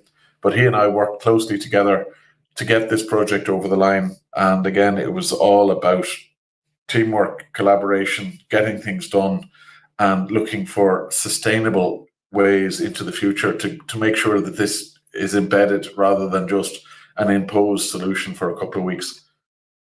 So how do you speed up and make innovation and these sort of things work? And I suppose Agile, I've mentioned. The other piece was we really, really, really wanted to work with the front line, again, to understand their problems, to love their problems, so that we could actually get them working with design thinking on the solutions, to use real pilots. So what I mean by that is, an awful lot of organizations do pilots, or they do proof of concept, which is you prove nothing. And we ended up going after minimal viable products, and I'll come to that, but real pilots where they could see real data and speeding them up. So you're not doing pilots for years and years and years. You do something, it works or it doesn't work, and you move on. And diverse teams. So having people from all sorts of backgrounds, from all sorts of different technology backgrounds, from all sorts of different working backgrounds, working together, you'll come up with a better solution than if you've 20 people who think the same. We did lots of posted stuff, lots of workshops, and we also brought in, which was unusual for the organization, we didn't arrest them, but we did bring in people from the Road Safety Authority, from the courts, Department of Transport, taxi regulator, senior guards, Ordnance Survey, the Department of Communications, insurance industry, IT colleagues, telecoms, and we made them come to different working groups, and we actually threw stuff at them. We brought them on checkpoints. We brought them into our world. We didn't cover a car with Post-its, but we had enough Post-its that we could have if we wished. And again, the business units, a lot of them come to us with, I need a website, I need a SharePoint, I need an app. And I suppose we keep pushing back to them saying, no, what you have is a business problem. Let's work through it and work out what you need. I think the challenge with Agile is an awful lot of people have tried Agile and failed. And I think one is they don't double down and actually work through it. And two is it may not be the solution for every problem. And I think one of the things is the timing of when we hand over our minimal viable products and the doubling down with support. We put lots of extra people on our support side so that if users were having issues with the minimal viable product, that we'd be able to feedback and listen to them and then give them the next version relatively quickly. And again, we moved away from proofs of concept, and those were things we got done. I think working in the public sector, you obviously have to understand why does the computer say no. And I suppose my view is if somebody says no to you, at least they're communicating. So you can then say, well, why are you saying no? And they'll tell you, you're not doing this, this, this. So you go, well, if I do those three things, will that work? So at least if somebody says no, at least you're getting a communication. But again, it's because it's easier to do nothing than do something. We had to create an environment where people could see the chance of failing was okay, that we were able to do things and create a safe environment. And again, with the front line, encouraging flexible ways of thinking and engaging users in I suppose, thinking outside the box and doing workshops where it was okay for them to talk about stuff that they never do and give them a trust that we had their backs and we were trying to do this together. And again, bringing things through our unions and associations, but never stop. It is keep putting energy into it is the way I phrase it. So our own way, our mobility team fits into this space, and in the whole Agile side fits in here in terms of it, and innovation fits in here underneath the bottom side. So this is one of our new visions for innovation, information-led policing, but it's all around putting the guard at the center of what we're trying to do and underpin it with smart technology. And of the 5 themes, I think 4 of them I got put into the vision. So there's an app for that. Is obviously one of my team's ones. War on Paper is about getting rid of paper and putting in either apps or digital spaces, or getting rid of the need for that at all. The building a data culture, I'll come to that. Everything is converging is something that we're seeing more and more. The more sustainable things that we can build into our front line's ability to do things, the more different systems are actually converging together. And obviously doing it quickly so that our end users are seeing, they at a meeting one day and a couple of weeks later they'll see a minimal viable product or a product's view on a prototype so that they can get engaged immediately. We have come up and changed the definition for digitalization. Typically, digitalization is the top thing, which is the incorporation of digital technologies into business and social processes with the goal of improving them. But what we've done is we brought UX as well, user experience, right into the center of what we're doing. And we have guards working actually right in the middle of everything we do. So any of the trials we've done or any of the workshops, we have guards leading them, because none of my IT staff have ever issued a ticket on a mobile phone, or they've never had to do anything in the courts, whereas the guards are doing that every day. So they're the best people. Once we have the tools, they're the best people to show other guards. So even last week, we were rolling out more devices in the Cork Southern region, and we had frontline guards helping us because they'll talk to their colleagues. And we have a number of champions identified, 60 champions across the country, and they're able to talk to their colleagues at a business level in a much better way than somebody from IT. So you can't, I suppose, talk about change and innovation and sustainability and collaboration without talking about Cotter. So all of the project work that we're doing is loosely or tightly coupled to the 8-step project from Cotter. So I'll go through these relatively quickly, but the first thing is to establish, when you're trying to do something, you establish a sense of urgency. So if you're worried and don't think that all you have to do is Google Garda headlines and you'll find any amount of headlines on urgent matters that we should be doing. So much so, I think my mother and friends were telling me I'm mad to join the Guards when I was thinking of it at the time, with all the stuff that was going on. But again, establish a sense of urgency in your own organization, or it's relatively easy to do. And just read the papers. And I think when I was starting in here, we'd extra budgets, we'd all sorts of things coming in. And bring in outside people to help you if you can't work out where the urgency is. The next thing is form a powerful coalition. So what we did was, myself and Assistant Commissioner Sheehan, we started to bring others into our vision, and the people who had committed to our view. And again, you have to bring different resources. We looked across the organisation for stakeholders, and we still do a stakeholder analysis of who we need to bring into the coalition to get things done. And again, you have to understand the different people who are part of the ecosystem that you might have to deal with. And you don't want, you have to understand there's times where you do want certain people and times where you don't. And again, you just have to choose the types of people you want to bring into your picture. And like, obviously there's hierarchies, and this organization is a command and control organization. So sometimes that's very useful. So, a senior guard will potentially get more junior guards to do certain things. But there's times where, from an agility purpose and from a feedback purpose, we want the junior guards to think for themselves and actually come up with new ideas. So there's times where these things work for us and they don't.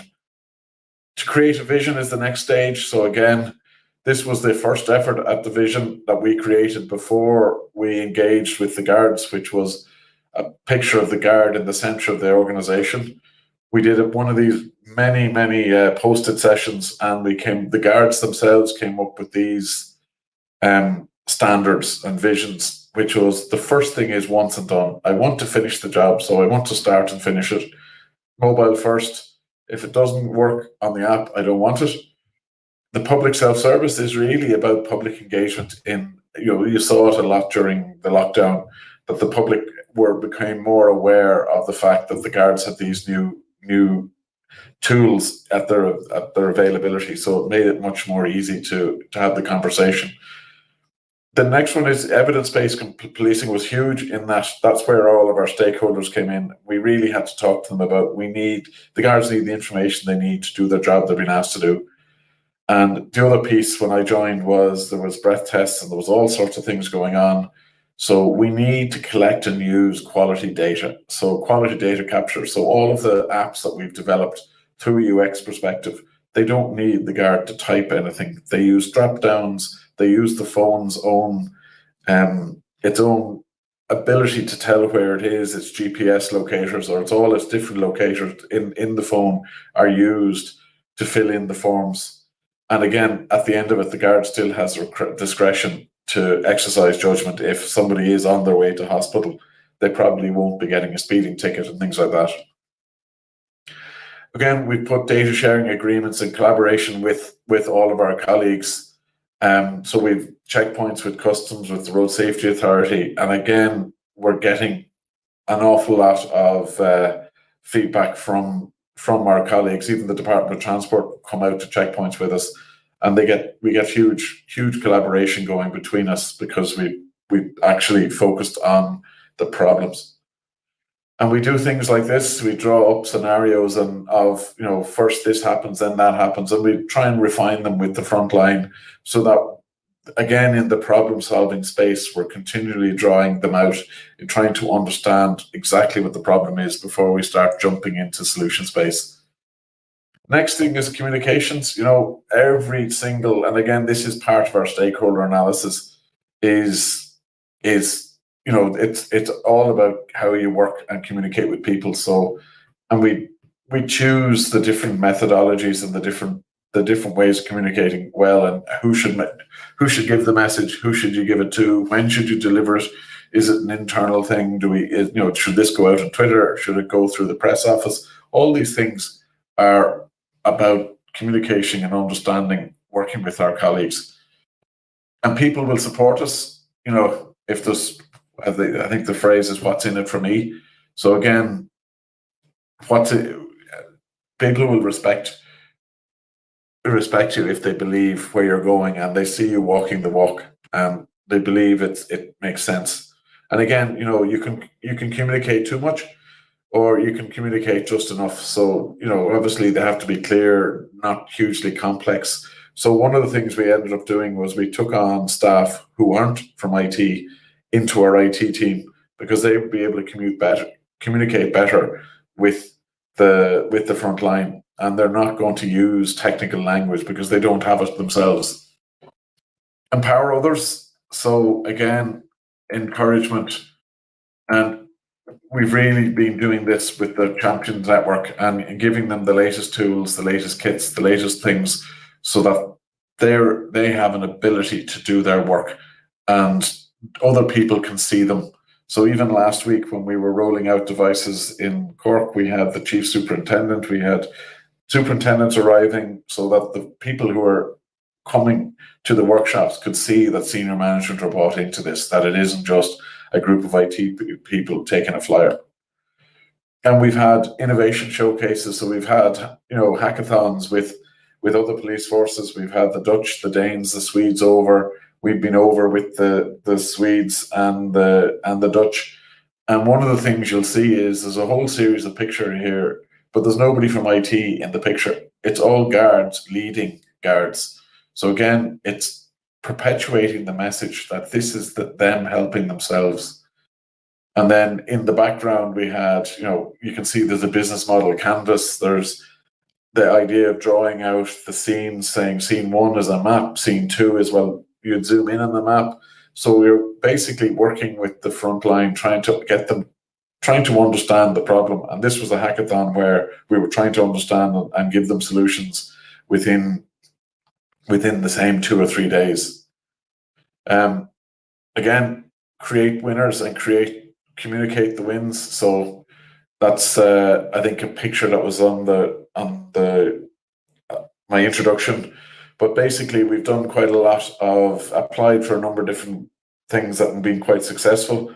But we share the success in bringing the guards with us onto the stand. It's not about an IT project. It's about a sustainable project for the organization. So now we're into the problem area. And again, these are solutions that are hugely low cost, low and high value. So the first one we had when I joined was none of the stations, or not all the stations, were networked. And these are pictures of 2 stations, and we've 565 stations around the country. So they're not all the big ones you see in Harcourt Square, or the big one you see in Kevin Street or in Galway or Wexford. These are stations as well. And the challenge was these were not networked, which meant the guards here didn't have access to Pulse. So what we found was we put a solution in, which was a signal amplifier and a signal repeater. So we're able to amplify the signal, which is basically make it a stronger signal. And then we're able to boost it as a mobile signal in the station.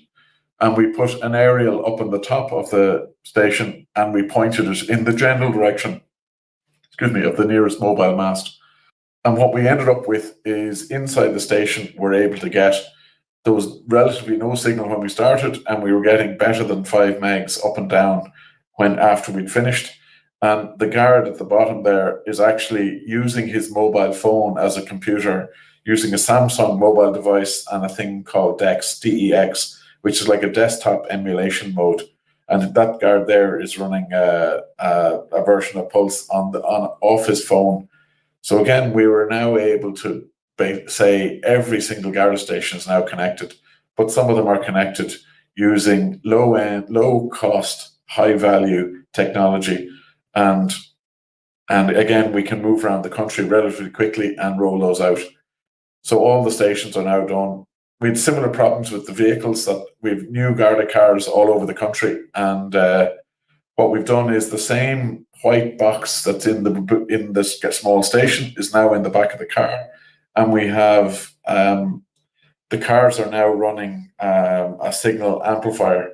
And the blue box just over the fire extinguisher is, the blue box is a router which has dual mobile SIMs. So it's getting 2 different networks, and the car is always connected.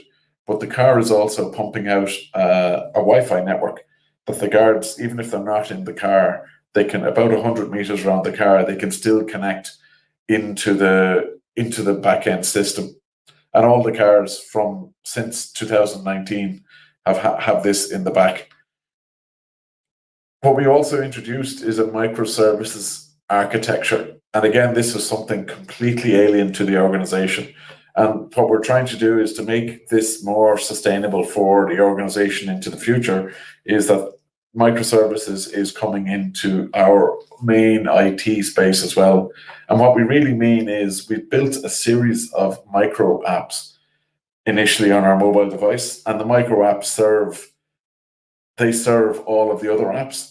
And then as we develop more apps, they become service apps for other apps. So our map app serves every single app. Whenever they need to look up something or drop a pin to say, I'm here, or I've issued a ticket here, or I've done a lookup here, the map app clicks in, takes the data, services them their geolocation if they need it. The scan app allows them to scan number plates, driver licenses, passports, or documents. And again, it turns on, it scans, it turns off. And the authentication app does exactly the same thing. And we're building more and more and more micro components. And the reason we did this is from the sustainable angle, is that the Dutch and the Danes and the Swedish are doing the same thing. So we're able to share micro apps. Obviously, our front end UX view and language is different, but the technology behind it is absolutely the same. So the app that we have to read number plates is now in use in Sweden because we gave them ours, and they're able to use it, or they're able to use the microservice, and it's just code, so they're able to call it. And again, it's just a different way of looking at sustainability. And I suppose part 8 is now anchor the new approaches. So we have these new station locations that I talked about, and just at the beginning of the pandemic, we had looked at this idea of decks where you dock your phone. And at the beginning of the pandemic, we found there was such a thing called as a docking monitor, where it had USB-C, it had Ethernet, USB, HDMI, and DisplayPort. And we basically found that we could plug our phones directly into a screen. And at this stage, we have 2,500 of these screens all around the country, and the guards can plug straight into the screen, and they don't need a computer. Their phone is a high-end device, and it's got 12 gigs of RAM. So now we're actually able to do without computers in most of the smaller stations, or even in the bigger stations, where you can see this is a picture from Henry Street in Limerick, where they just rock in, plug in, and it charges the phone while they're using it. And we've already, I think at this stage, the last figure we have is 800 tons of carbon, because we're not buying computers. We're just using phones directly connected to screens. So we're actually able to make this a hugely sustainable thing for us. And I think the next stage is looking at, these are all using USB-C, which is actually just direct current. So, and all the screens are DC. So we're looking to see, can we start building direct current stations? So again, while coming to a space near you. The other device that we found during lockdown is called a lap dock, and it looks and feels like a laptop, but it actually doesn't have any memory. It doesn't have any processing power. It just has a battery, a screen, a keyboard, and a mouse. So the guard plugs their phone in. You can see in many of the pictures a phone plugged into the lap dock, and the screen on the lap dock shows them the phone. They can basically run a full version of Pulse off the phone on their lap dock. And a lot of the Garda cars have these in the boot, and they're multi-user because they just, when you plug your phone in, you get your environment. And we then look at some of the specific apps. So we've created this war on paper. So the first one was to get rid of paper in our fixed charge notice, or in other countries, it's a ticketing app. So the guards can issue a ticket at the side of the road. And again, they create an app. So that's the first look at the app, which is once and done. They can do everything on it. The next thing that happens is the map app gives them a location. We then connect to an Ordnance Survey Ireland web service to find out different things, and our own map layers in terms of the nearest station, and also a layer from the courts in terms of the nearest court area. The map app then throws them a location of where they are. Then we pull in the previous apps that we did for vehicle and driver information. We then go back to the OSI map to check the addresses against the Aircode database. We pulled in health data on if they're issuing a COVID fine, and eventually they go back to the FCN app, which is pulling in Pulse data, which are all the different potential codes that you could have an offence against, so that when we press submit, that data will be updated in Pulse. So again, it's the guard doesn't have to do all of this. The system just guides them through it.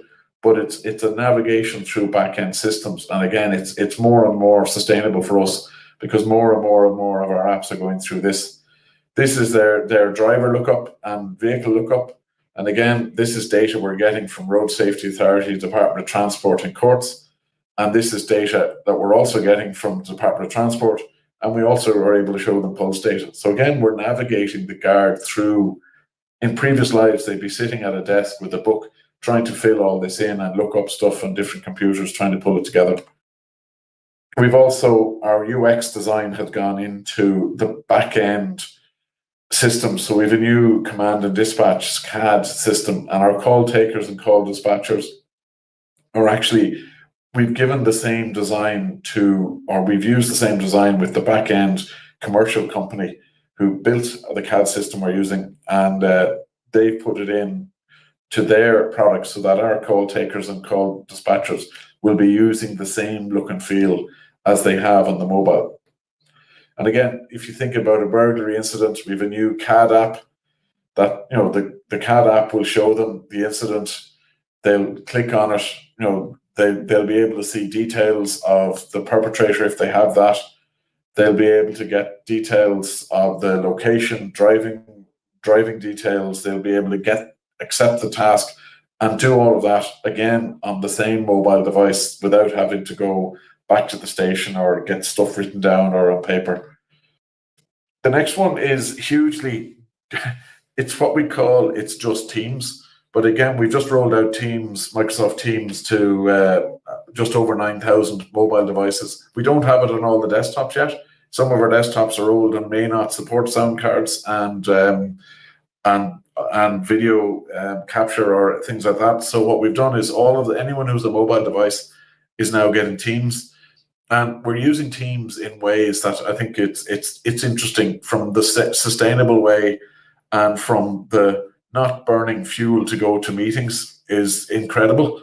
So this is one project that's happening at the moment in the Middleton area. There's 8 stations that, if you were to drive to the mall, is 219 kilometers. It takes 4 hours and 18 minutes to do the round trip. And they have daily meetings at 7:45 in the morning, and they all just go on a Teams call. And, they can sit in their car, they can actually do an investigation, they can do a unit briefing, they can all sit in their own offices, they work away, and as we say, it's just Teams. But what we're also seeing is that the guards are sitting in their cars and being highly visible at different places around the country, where one of the things we really want to be is visible, where we can react to the changing environment. And if they're sitting at a meeting in a room, they can't be out and about visible. But what we've done is that DEX thing we talked about, we now can push DEX onto the screen in the middle of the dashboard of the car. So the guard can sit in his car somewhere highly visible, potentially at the side of the road, get on a quick call, and then if something happens, he can get off the call, and he could be sitting in an estate where something kicks off, but he's out and about, he's visible, he's in his high-vis jacket, and he's available for the community to engage with, even though he might be on a 5 or 6 minute call. This is one that they did for Teams for when Kerry beat Dublin a couple of weeks ago, and apologies for anyone from Dublin. But it was interesting in that the guards used Teams to tell everybody where they should go, and that's what it would look like on their Teams call. And that we have an application at the back end for that tracks where their radios are, and the guard in charge was able to see whether people were at the right place around the pitch and around where they were monitoring the traffic and bringing traffic into the right car parks. So he could immediately do that again, and it's just Teams. We've built a digital innovation center in headquarters, so it's a 9 meter by 3 meter video wall, and I suppose the reason for that is so we can do large Teams meetings, etc. We can basically connect the phones into the video wall. This is our new command and dispatch system, where people are there taking calls or reacting to national incidents. And it's a DEX endpoint, so we can actually connect a phone into the wall and then show on the wall the whole thing. So I have a series of pictures that are from Twitter that the guards are showing. So we've given them a whole series of different tools, and they're talking about it on Twitter. So it's not IT. So anytime you see something on Twitter, and you'll see pictures and different examples of what the guards are saying, that this is stuff that's working for them. And I suppose that's the proof of the pudding, that this has been something that they want, and they want more. And they'll continually ask us, can we have this? And they're also innovating. So that guard there is using one of the apps we gave him, and he's on the right hand side, he's put his own tripod on it. Like, that's not a tripod we would have given, but the tripods that we have don't fit in the panniers of a motorbike. So he just went and bought his own. I'm sure it was wish.com or somewhere. And you can see they're using different things during the day or the night. The one to highlight on the right hand side is IT worked with roads policing to buy their latest speed guns. The red circle there is 1,105 meters. which is like in with elementary maths, that's over a kilometre down the road that they were able to do a hit. So again, they have the latest technologies now, and the speed camera can link to the app via Bluetooth and create a ticket on the fly. So yeah, we've given them the latest technology, and it's all, it's paperless. That's the idea. We can tell when discs are fake. We do checkpoints with these things like lapdogs and all at the side of the road. And yeah, there's a lot of new technology out there. So I don't know whether there's questions or somebody wants to ask something. I don't know. I didn't actually never found out. Do you want to do questions? But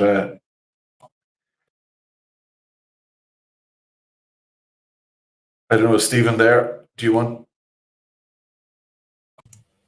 Hi, yes. Yeah. So thank you so much for that wonderful presentation about smart cities and smart policing. We actually have a couple of questions from the Very good. audience, so we'll share them with you immediately. So first off, I'd just like to ask, what are the challenges that you've encountered in terms of handling change in a local government setting? I think the biggest challenge is obviously it's always going to be people. That technology is technology, and it's always going to be people. And I think it's my opening slide is really about love the problem, not the solution. And typically where we find the challenge is people have solutions in their head. And when you meet somebody, they have a problem that they want to get solved, but in their mind they have a solution that they want. And I suppose the challenge is trying to move them away from the solution space that they think they want into the problem space of what it is you're trying to solve. And when we get to the problem space, we could end up and say, well, actually, we've had a number of times, we have a number of Garda apps, specifically in this space, where the solution that they thought they wanted was an app. And what they actually really want is a HTML5 or a responsive website, which looks like an app, but they want to update the data every day, all day, and they wanted to show the latest data. And you're saying, well, that's not an app. An app is, something that's compiled and can bring stuff together. You can, like a fixed charge notice app, whereas what you actually want is a website. When you look at it with a phone, it appears to be an app. And that's one of the challenges. Again, there's obviously people who are not familiar with the technology, or there's people who are fear this is all new stuff. But again, what we're trying to do with the Champions Network is bring them in, and have their own colleagues showing them, rather than somebody from IT hitting them with IT gobbledygook. It's much easier. Have their own colleague work with them, and their own colleagues want to help them get over the line, because if they're in a car with them for 12 hours a day and they keep asking, how does that app work again?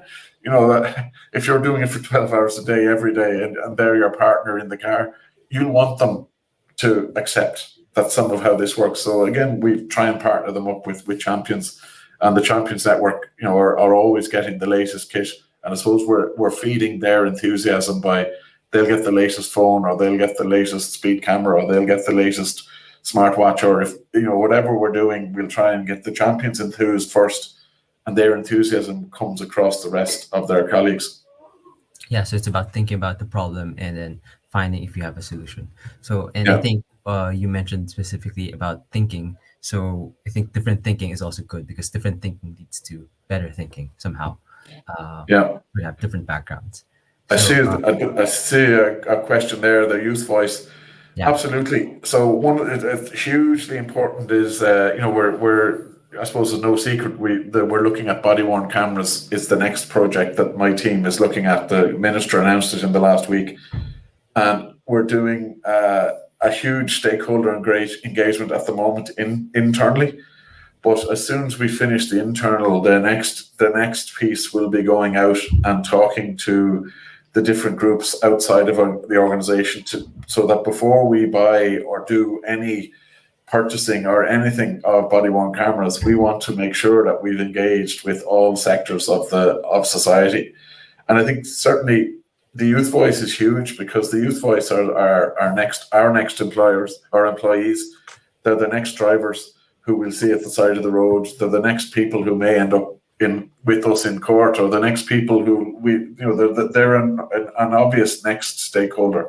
So there's massive work goes on with our community guards and the youth groups, just trying to understand the needs, trying to understand the conversation, because if we don't recognise the youth, we'll end up dealing with a problem in the next number of years, or the next generation.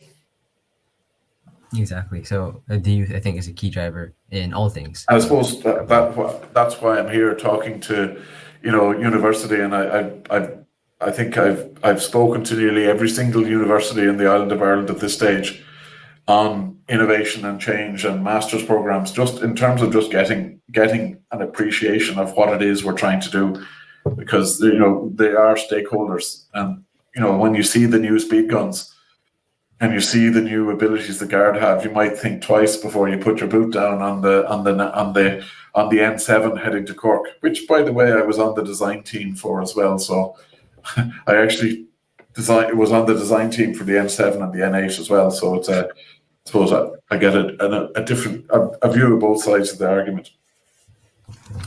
Now, we have another question. Empowerment is a good term. How do you motivate people to embrace change?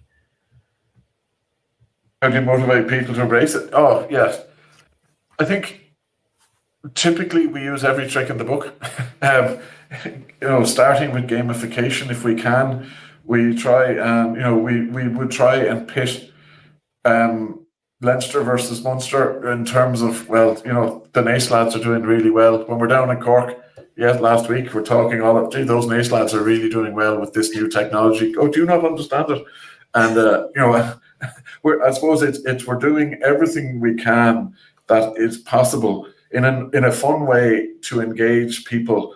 And again, it's all about bringing senior people on site as well, so they see the senior guard doing the same thing. We demonstrate stuff to them. We bring them on calls. We had a Teams call with the senior team, with the commissioner, where we got frontline people to come onto the Teams call. Each were given 5 minutes to talk about how they're using technology to do their jobs. And the top team were blown away, so much so that we're actually creating a series out of it for everybody in the organization can see it. And again, you have somebody who's maybe only a year or 2 years into the organization presenting to the senior team. That's motivation for them. But when their colleagues will see the video, they're going, "Oh, how did you get to do that?" So it's really about trying to spread the message, and I think I use the phrase putting energy into it.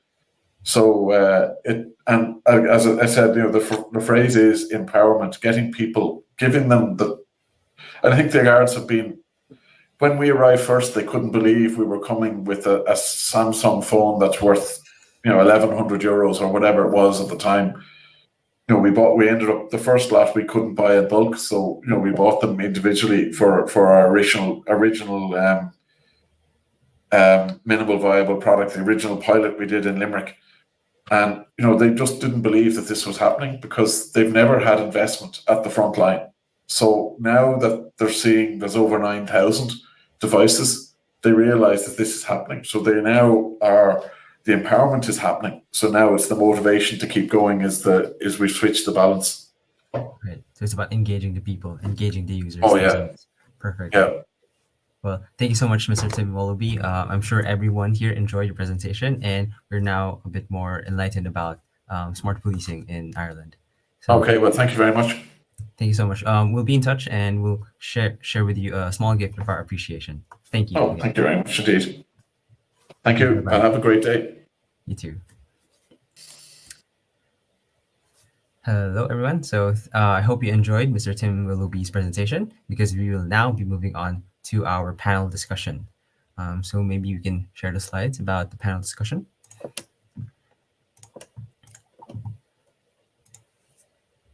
So for the panel discussion, we're going to have two presenters present their sections first, and then moving on to the actual discussion. So first off, for our first speaker, he is a graduate from Comsats University, Islamabad, And our first speaker is a researcher in the field of green hydrogen. His experience spans from being an intern in the United Nations Development Program in Pakistan to being part of the Global Entrepreneur Program in ISEC, Cairo University.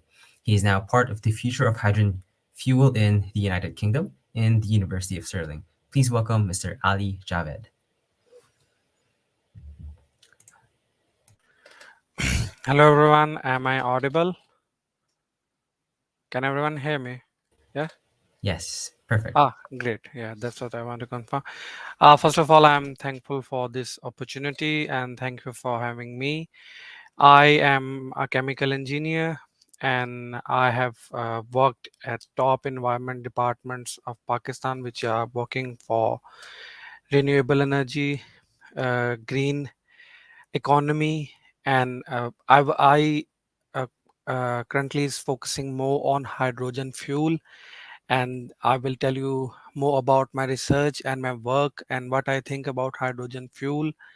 So let's see how we can share slides. Just give me 1 second.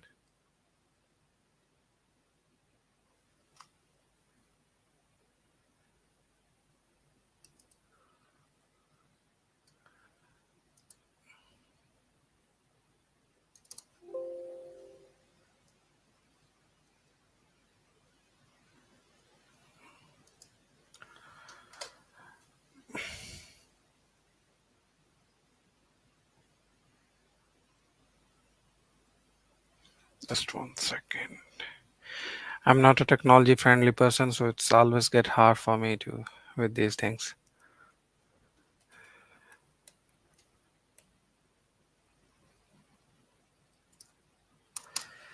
Come on.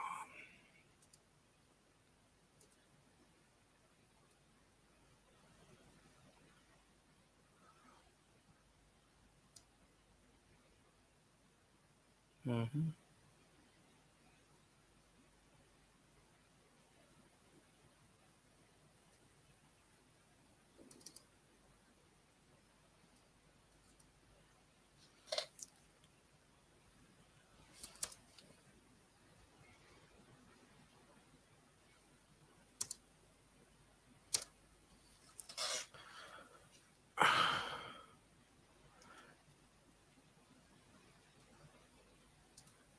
So can you see the presentation?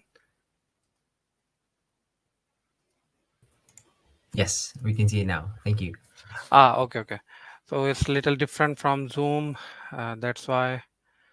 So from the first slide, I want to just focus on two things. First is that hydrogen is one of the simplest element from the periodic table, but the important thing about hydrogen is that it is one of the most abundant element is in whole universe. That 75% of universe is made up of hydrogen. Even our sun is a big ball of hydrogen. So for those who criticize hydrogen for being used as fuel, must know that this is a element which our f- which our provide energy to our sun.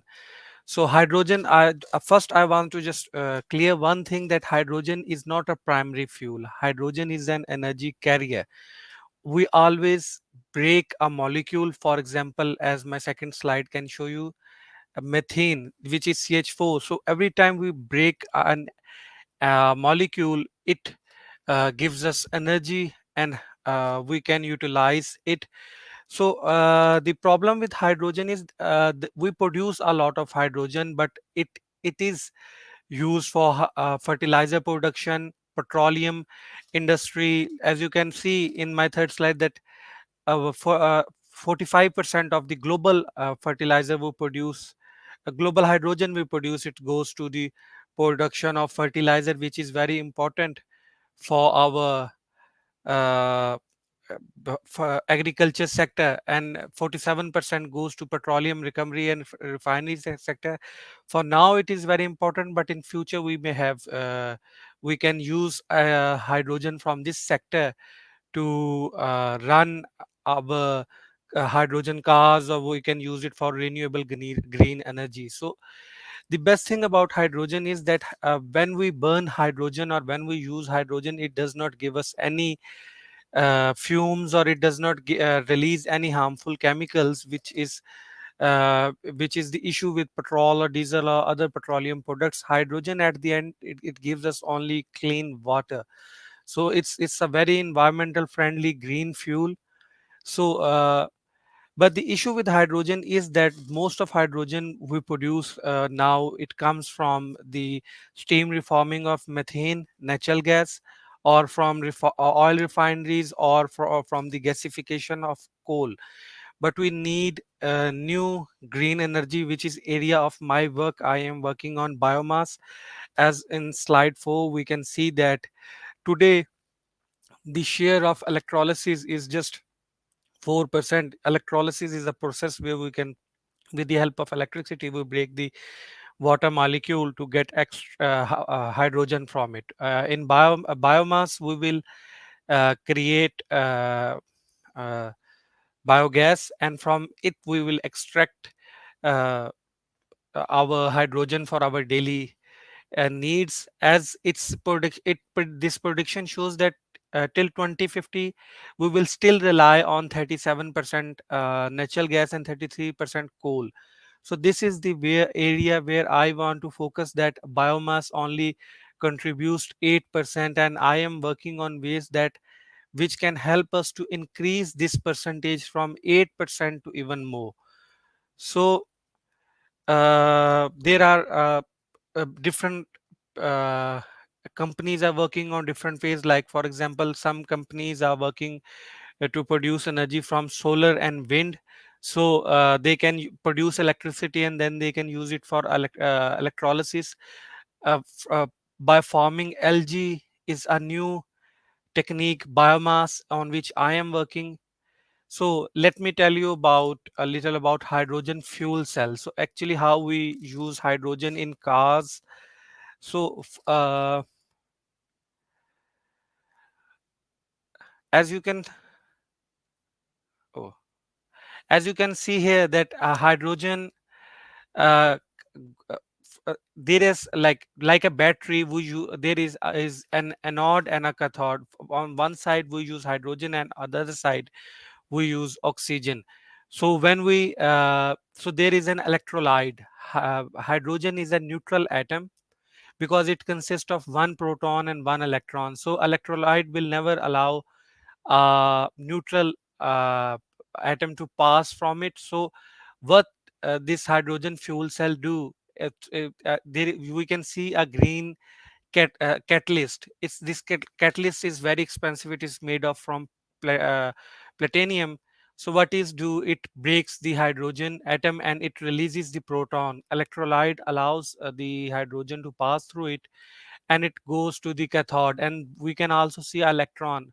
What happens to the electron? The electron goes into the upper cable. We can see the power output, and this electron, it is electricity which we use to run our cars. So let me tell you about my work. What I am doing, I am working on production of hydrogen from biogas. So this is what I designed as a chemical engineer during my university time. It is a plant which converts biogas into hydrogen. So this method, steam reforming method, is not a new technique. We use it for natural gas in fertilizer sector as well. But what we did, we in biogas there are way more impurities than there is in natural gas. So what we did here, we removed the impurities and we increase the methane ratio. Sorry for being, if I'm being too technical, but basically our basic thing we want is methane, CH4. So so we can break it down and we can have our hydrogen which we can use as a fuel. So the concept I put behind it was that we will have we can extract this biogas from animal dung or municipal solid waste, which will solve our many issues like waste collection, solid waste or liquid waste. It will solve that issue as well, and we can use this waste to produce biogas, which will be beneficial for us. Even our waste will give us a good amount of energy. So cities like London or cities like Manchester, which have a very big, which produces very big amount of municipal waste, or my research was the research I conducted was on Pakistan, and where I found that there are more than 55 million animals. So we waste a lot of animal dung, which can be used to produce hydrogen, and hydrogen is a very expensive gas in the market.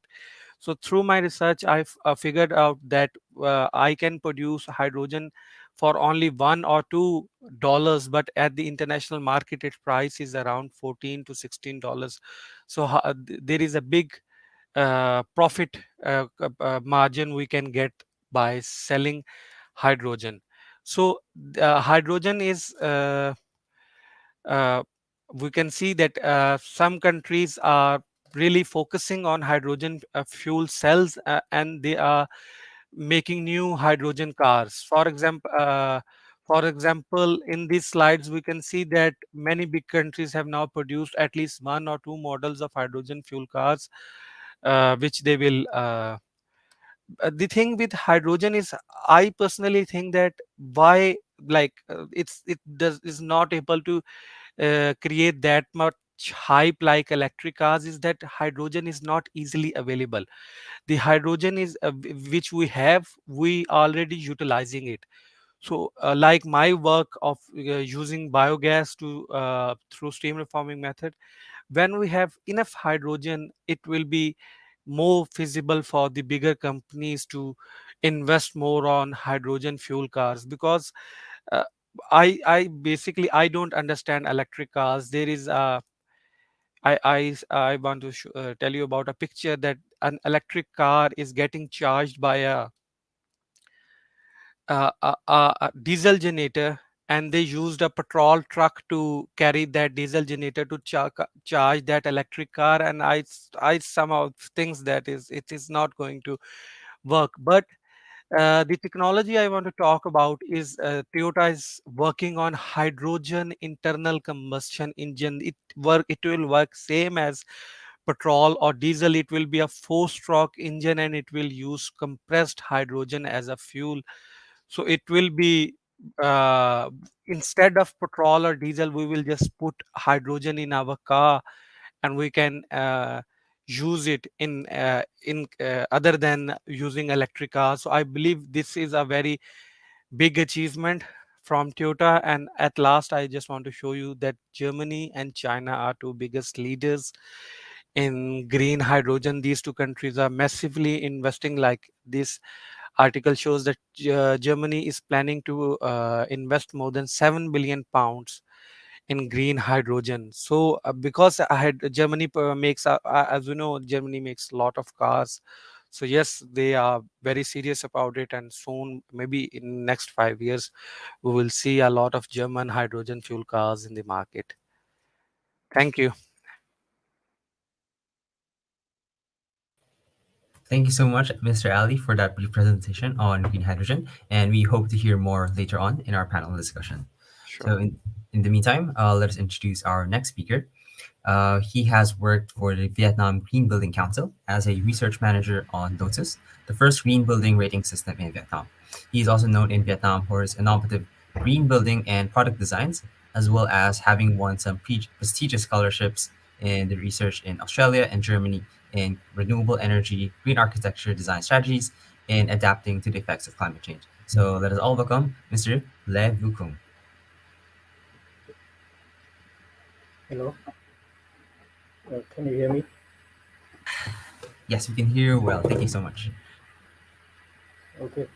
Uh, uh, I, can I share the screen?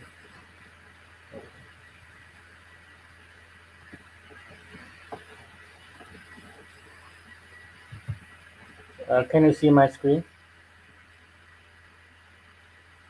Not yet. Okay. You can. Yeah. Okay. There's a button at the bottom. It's called share. You click it, and then another pop-up shows up, and share screen is at the bottom. Yeah. You see now?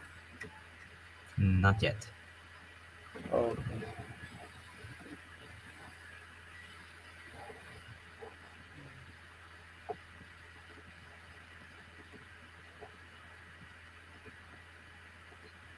can you see?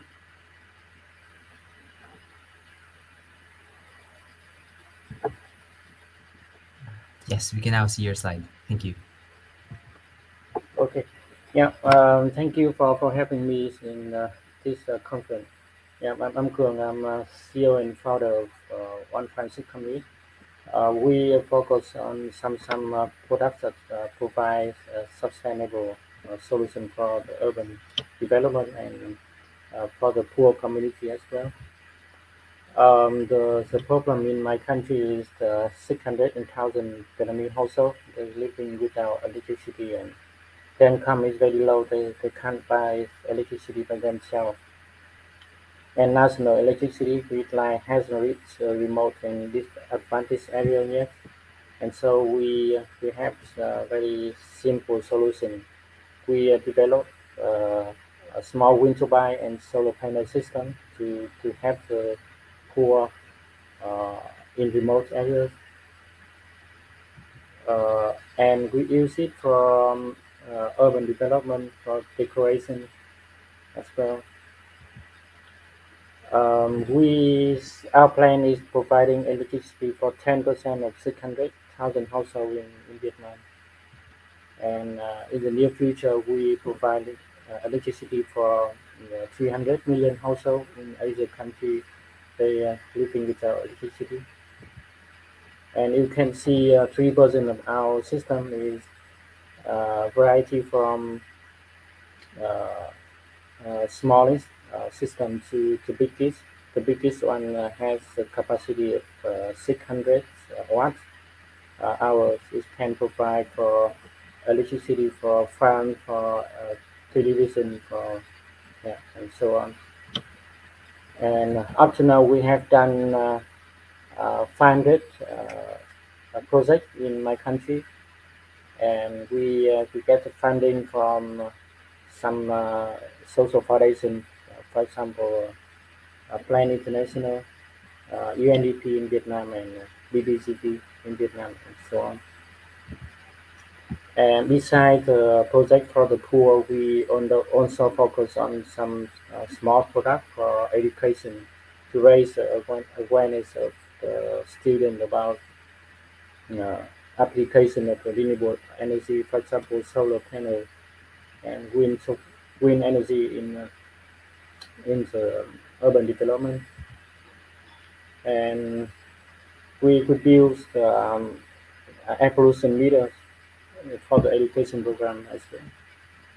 And we also have some commercial project for our product wind turbine system.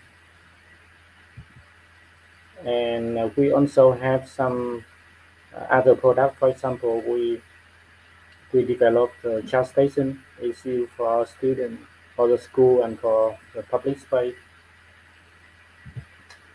And we also developed the moss air conditioner. Yes, we still doing R&D in this product. And software lamp as well is kind of renewable energy solution for the coastal area. They are living living very close to the coastal areas. And we also developed RV's air purifier. Is a natural solution for the air pollution as well.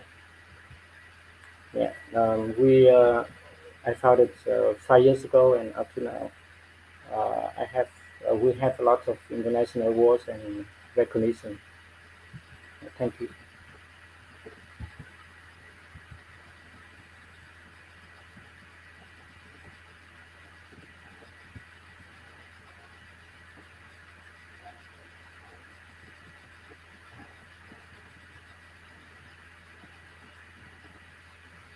Thank you so much, Mr. Kong, for that brief introduction into your company. So we look forward to hearing more details in the panel discussion later on. So Thank to you. just introduce our third panelist, so he is an environmental engineer and a climate change activist with Fridays for Future Pakistan, endorsed as a climate reality leader by the ex Vice President of the United States, Al Gore, and as a part of a startup in Ductus Exemplo, he plans to help the world shift towards a more sustainable future by spreading the message of climate change and working on better solutions. Everyone, please welcome Mr. Mobin Odin. Thank you so much, Stephen. Thank you so much for having me. Okay, so it would be great if we could have all three of our panelists at the same time. So we have a representative from as a climate activist, as a researcher in green hydrogen, and as an entrepreneur helping solve renewable energy for underdeveloped areas. So for the first part, I'd like to ask a question to each of you individually, and I'd like to ask, starting with Mr. Ali, what sparked your interest in your current field? So if you could just share what made you interested in green hydrogen. Green hydrogen.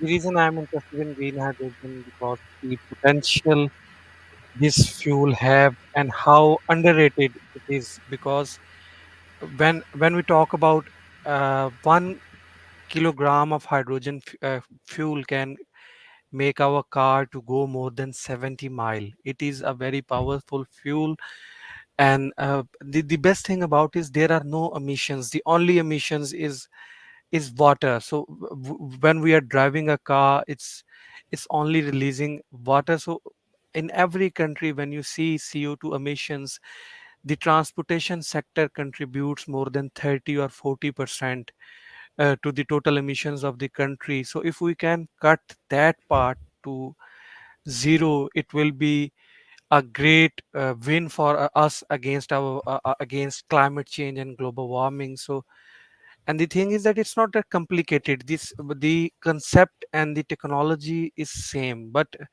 currently we are struggling with the hydrogen fuel cells that we need platinum, but we can, I believe we can develop new alloys which can help us with this technology. So that's why it's little technical, but it's very exciting field. So there's a great potential you see for green hydrogen in Yeah, yeah, yes, transportation. yes, yes, yes. Okay. And how about you, Mr. Kong? How did you go about starting your own business in renewable energy?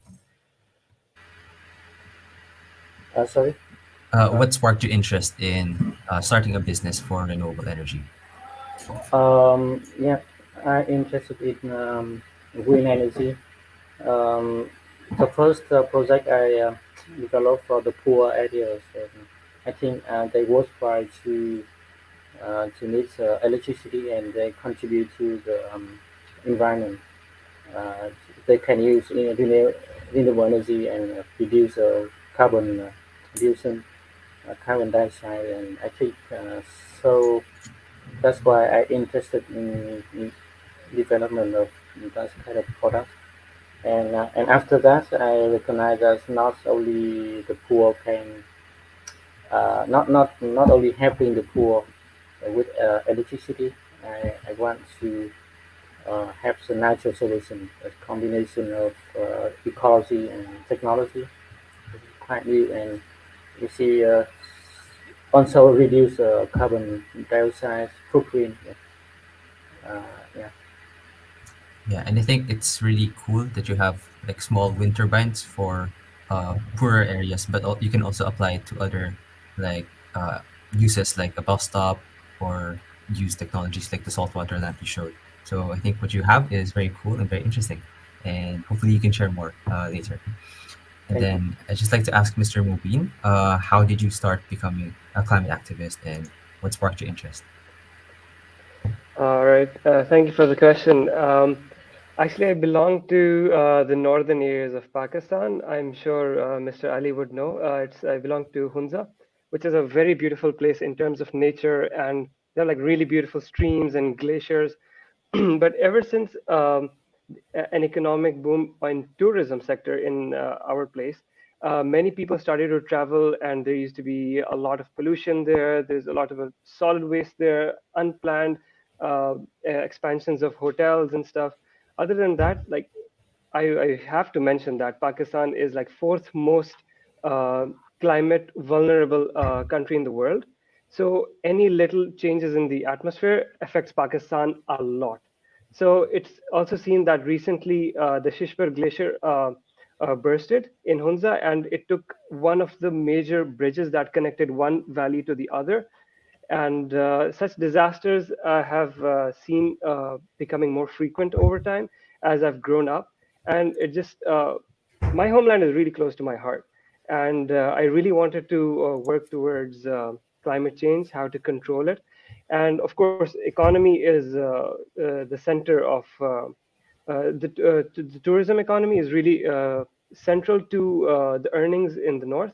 So we cannot avoid that. But the sustainable transition towards tourism is what I'm also interested in, and I would really want my homeland to experience a sustainable transition, which is why I picked up environmental engineering in my bachelor's, and yeah, I just wanted to proliferate this message out into the world as well, that climate change is real and it is actually causing a lot of troubles, because I have seen them with my own eyes. I have seen them, and it's not a good sight to see.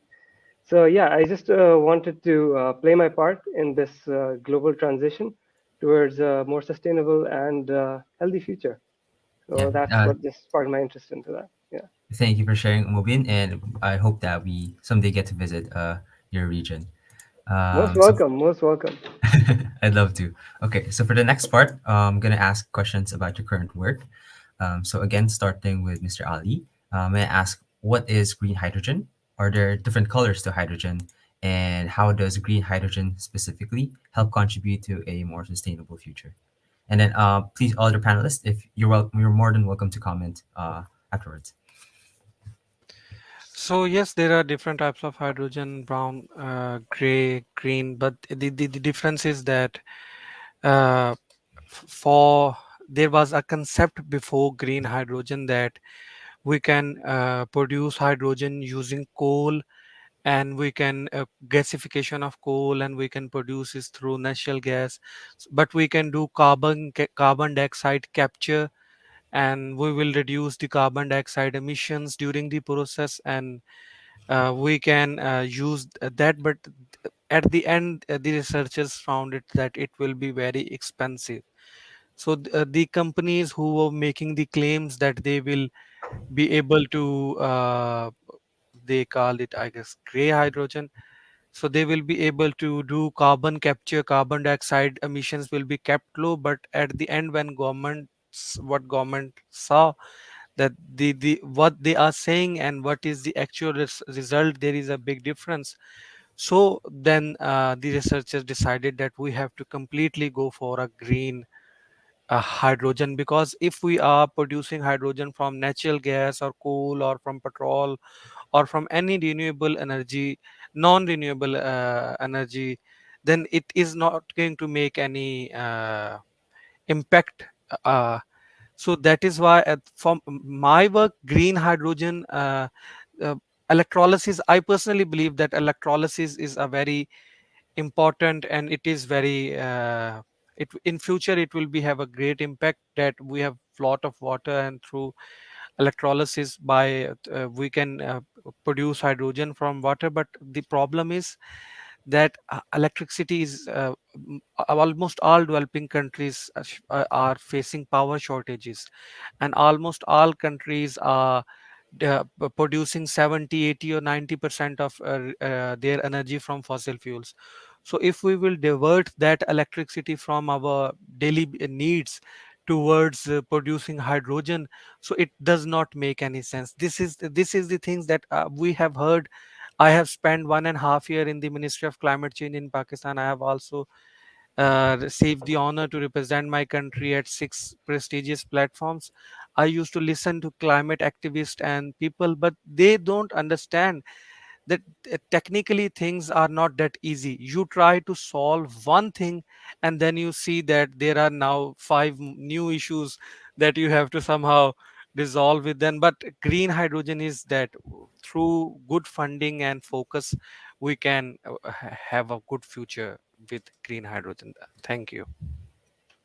Okay, so green hydrogen is hydrogen produced by clean energies, and then other types are more dirty types of hydrogen. So Renewable base, yeah. renewable base. Renewable base, yeah. Okay, so can you share more details maybe about your research? I think you mentioned that you use biogas and then you use algae as well to clean up that biogas. So maybe you can share a little more insights about the work you do.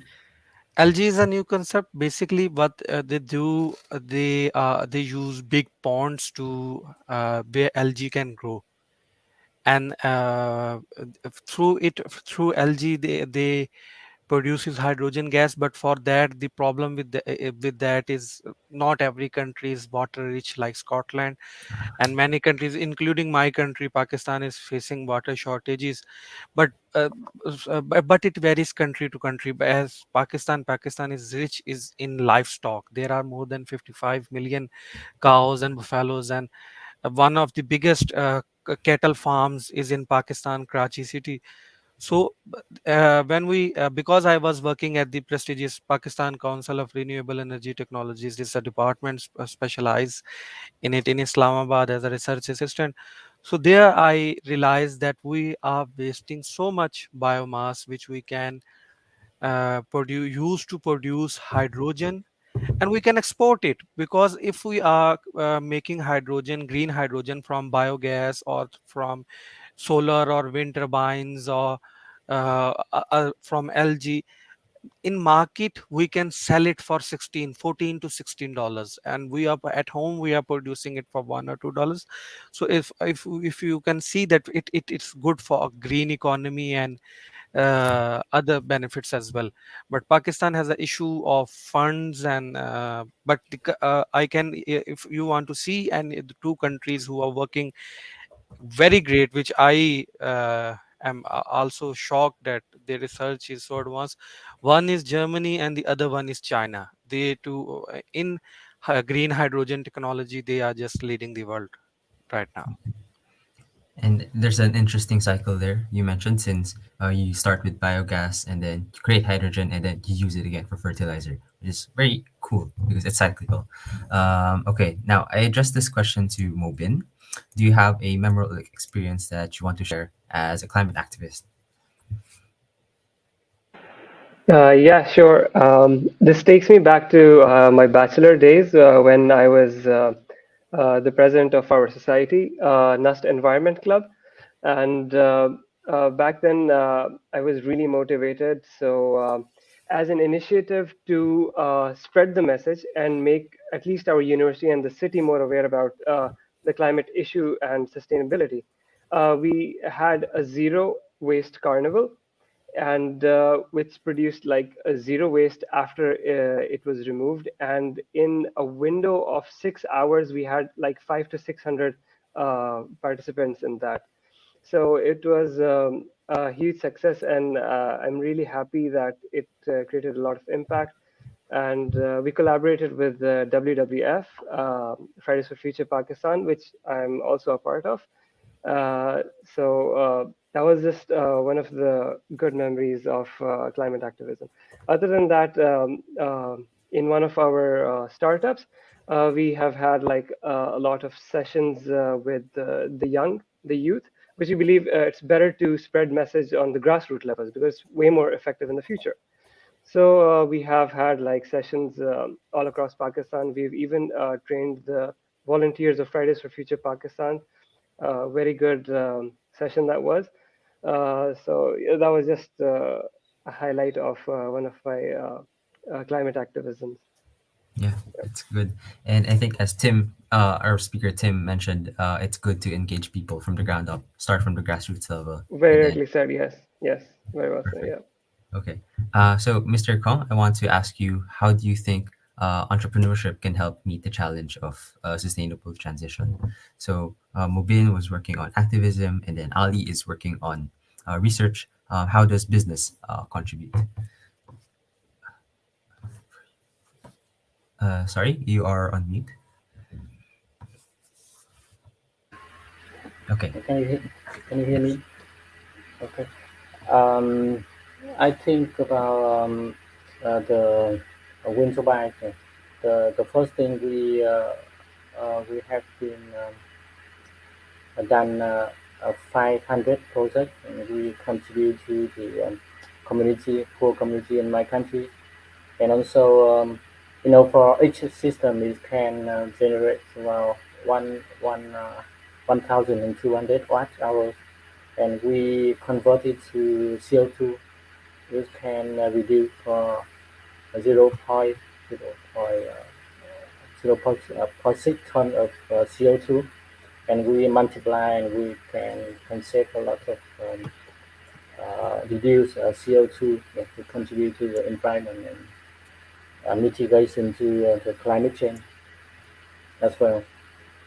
Um, for the next newer project, for the newer products, for example, LG air purifiers, we do the same Ali, we reduce the CO2, yeah, and we can calculate the same thing with wind turbine, and we contribute to the environment as well.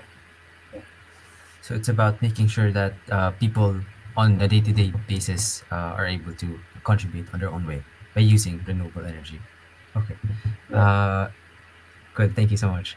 So for the next question, I want to address this to everyone, and then maybe you can answer based from your experience or from your ideas. What do you think is the role of policy and business in sustainable development? So, should policy or governments do a more proactive approach where they say, develop green hydrogen or develop renewable energy or else? Or should it be a more laissez faire approach where the business should do their own thing? What do you guys think?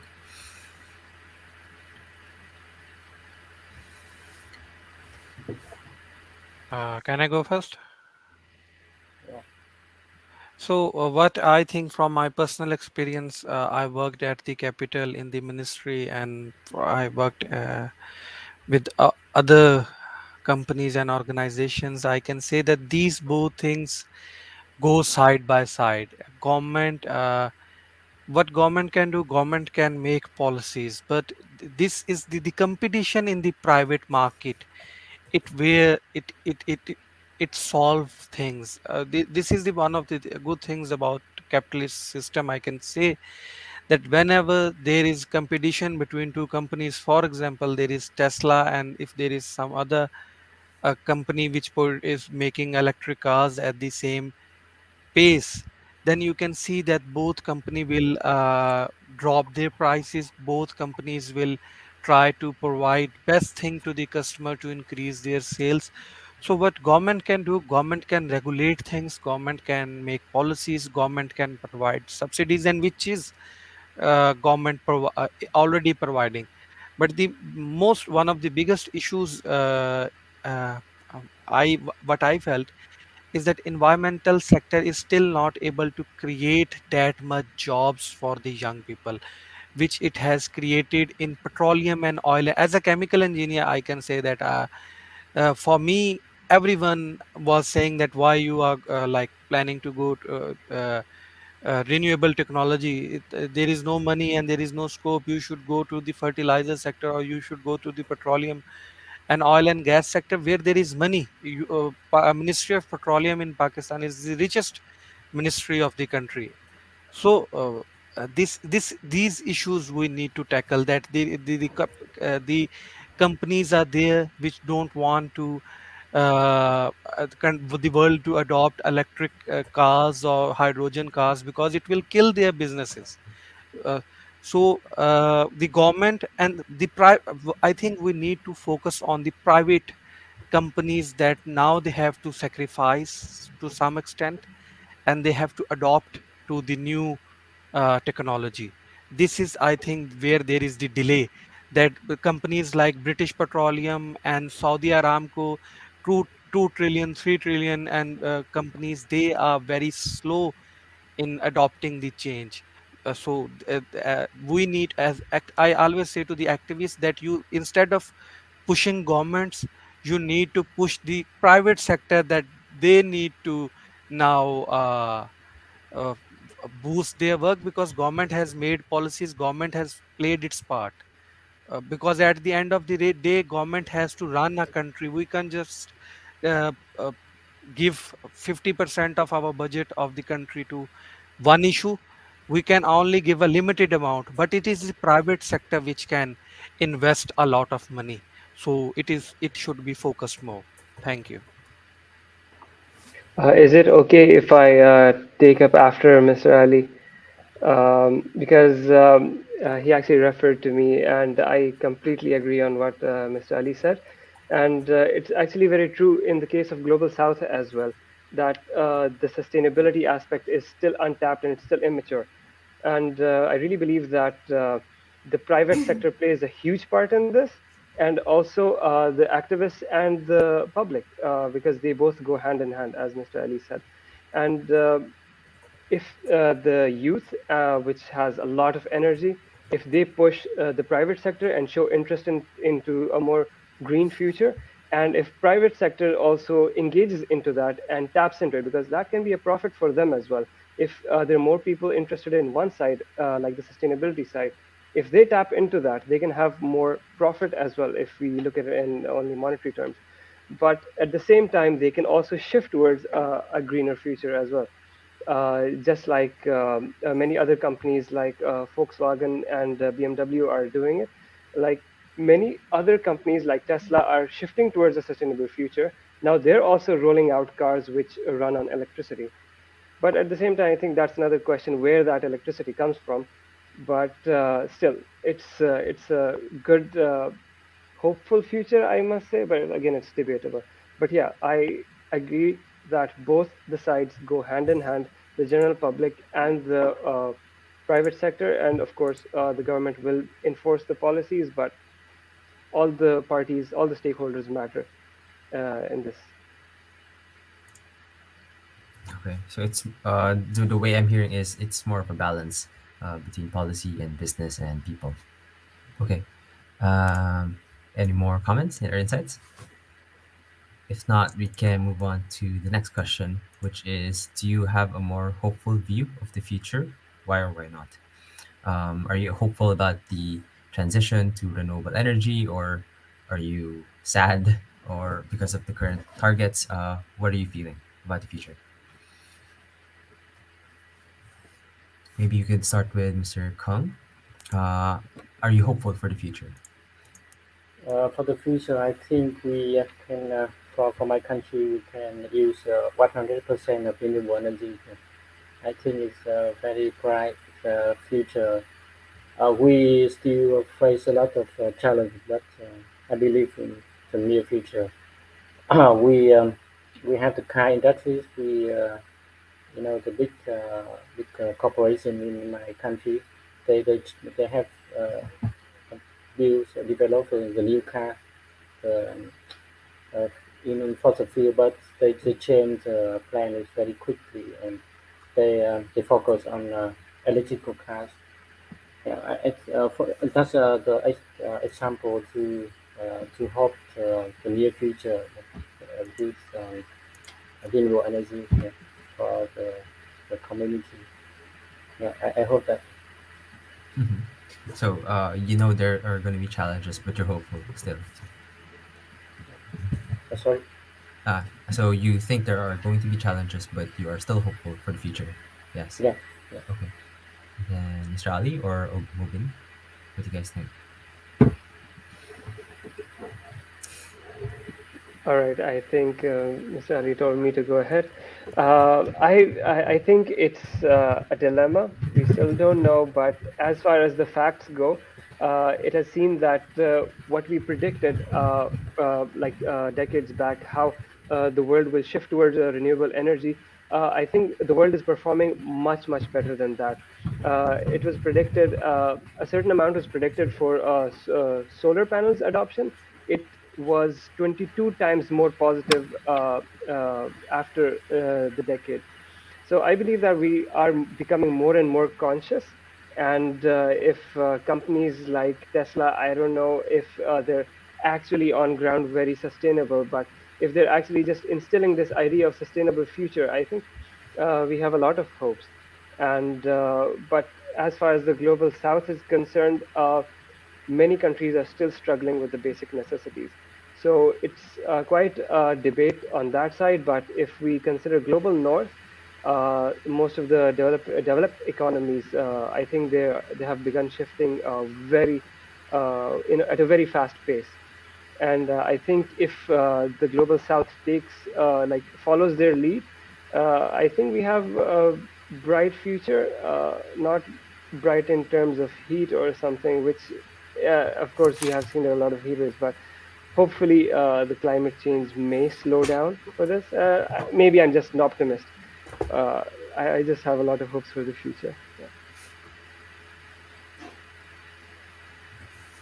Yeah. What do you think, Mr. Ali? I am hopeful because human beings are the most intelligent creation. So throughout our history, we have figured out ways to continue our existence. So I think that when the world will realize that climate change is an existential threat for the humanity, issue is that not many people feel it that way. After few years, when the impact of the climate change will increase, you will see that how much the effort of the people will increase, because it is the nature of the human. So I am hopeful about the future, but I think that it is better to do things before time than it because I asked the question. I was in Spain, in Madrid. I asked this question to the Secretary of State of Spain, that EU is. I don't think that EU is doing enough for their own uh, region. They are doing very well, but the resources they have, they can help developing countries way more. So I asked him that uh, currently you are not feeling that much impact because of the climate change than other countries, because Pakistan is the fifth most country which is going to be the impacted by the climate change. So that's why our government was started initiative of 10 billion tree tsunami and clean and green Pakistan. These were massive initiatives. The reason was to mitigate the impact. And one last thing I want to say, that when we see the graph of global carbon emission, we will see that China, America, EU, and the developed countries are more responsible for CO emissions, because the developing countries, they don't produce that much carbon emissions. So if developing countries, sorry, so if developed countries can reduce their carbon emissions, we can clearly see a change, that and developing countries will follow as well. So because it will shift the global trend. So that's I am very hopeful about the future. Okay, thank you for sharing the insights, everyone. Now we have some time for questions from the audience. Uh, we have one question from Mohammed Ahmed Kamar. He says that hydrogen does have a huge potential, but it can't be used with the same combustion engines, which gives rise to huge problems involving making its use economical. Your opinions are welcome. So he's asking, I think, Mr. Ali, about how to make hydrogen economical in internal combustion engines. Yes, it is a very good question. The thing is, first, the international companies were more focused on hydrogen fuel cell technology, like the electric. The concept behind it was same, but now they realize that it is not going to be feasible, because they are not going to make an alloy which can be used as an alternative to platinum, because platinum is very valuable metal.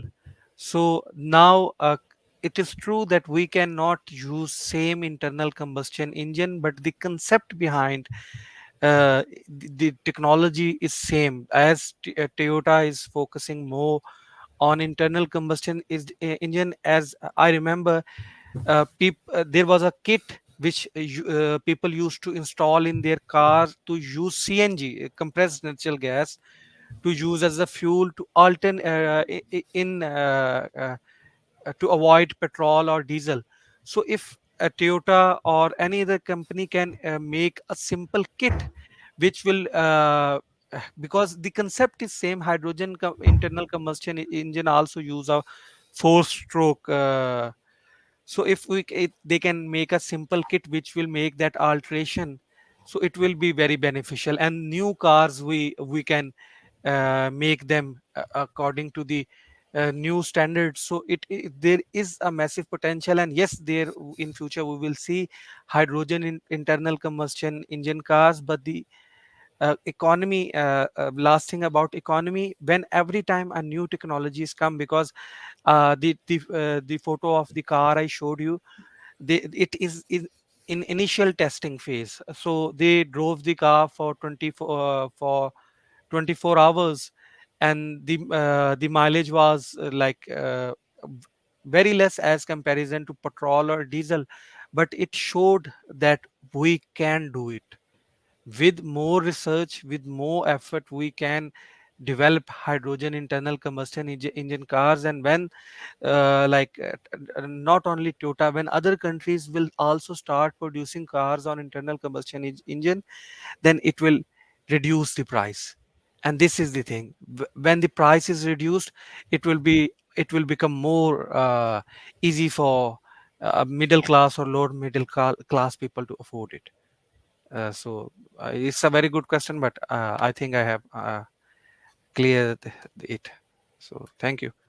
So, you feel hydrogen is better for internal combustion or for fuel cell, or is it because of platinum that fuel cells are not, say, scalable?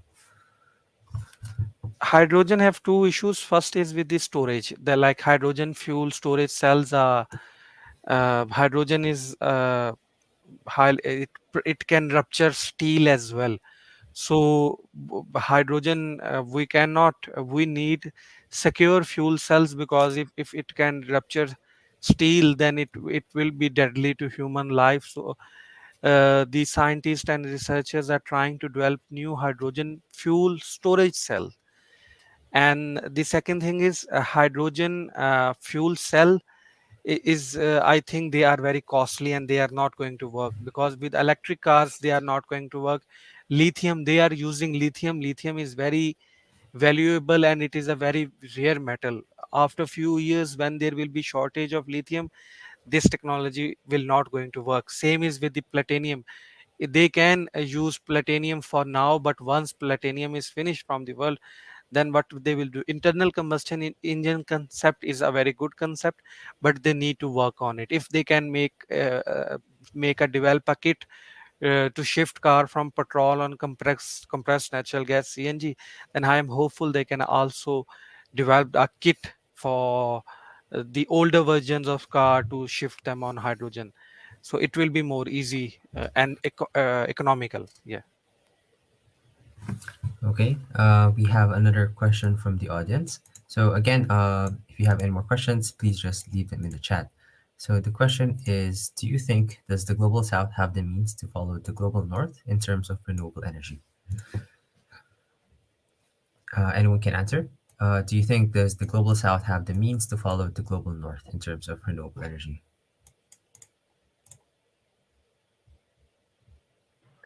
Mr. Kong, would you like to take this, or should I take it? All right. An easy answer is no, and a more complex answer is maybe, because the first thing is that the global north is always accelerating in newer and newer and better and more greener technologies, but the global south is always lagging behind in it. But it's also seen that the bad aspects of these technologies are actually being skipped in the global south because the trading is becoming better due to the technological advancements in communication. So I believe that if the global north assists the south, I think it's easier, and it is possible that the new renewable technology can be normalized in the global south. But then again, can they afford that renewable technology? That's a question. Can they develop that renewable technology in their own countries? I think that's a better discourse. And I think, is it okay if I take another question regarding this? It was something about rural areas, renewable energy in the rural areas, whether education is where education level is pretty low. Ini Apa has said this. So yes, the in the rural areas, their basic necessities are electricity and the costs of it, and it is really tough. I have worked as a volunteer, as an intern with in the rural areas as well, and I understand it's really difficult to communicate this thing to them. But how we can actually communicate it to them is through cheaper prices and a more long-term solution for them, like solar panels. That was very welcomed by the rural areas because they don't have to pay for anything, just one-time payment for solar panels, and they get electricity at night in their home. So such initiatives, if the North assists the South and the the trading is made easier, I think the whole world can shift towards a greener future together. So you feel it's only Yeah. possible if developing countries get the support they need.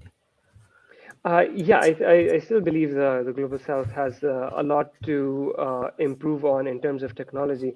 And usually it is seen that the Global North provides most of these technologies, especially in terms of digital technologies as well nowadays. So perhaps, but at the same time, of course, the local technology, how the country accepts that technology, embraces it, and works on it, that also matters a lot. Okay, I Yeah. think we have time for one last question, and I'll address this to Mr. Kong. Are there any challenges in selling renewable energy generator products in rural areas? Do they show interest or are they afraid of it because it is different from what they know? So, is it easier or harder to sell to developing areas, in your opinion, Mr. Kong? Sorry, again, you are on mute. Yeah, Thank you. actually, in my company, we don't sell the product for the poor. We get the funding from donors and we build a system for them, and the poor can use our product without any payment. Right, for So free. we yeah for free, and we don't have any challenge with selling the product. Something in sometime in selling the product for the commercial project. We uh, we have some commercial project to sell the wind turbine. We have the big competition with Chinese product. The biggest challenge for us. We don't have we have my very special solution, a special technology, but in larger scale we sometimes we fail because not very low cost comparing to other Chinese product on the market. Right. It's very difficult for us. And are the products that you sell also, sorry, are the products that you give also built locally? Yeah, Are they built in locally. Vietnam? Very Yeah. cool. Okay. Thank you. Thank you for sharing. Okay. So we have a lot of interesting questions, good feedback, but unfortunately we are out of time. So thank you so much for our panel for coming with us together, and we hope to see you in the future. Thank you so much. Thank you. Thanks so much for having us. Thank you.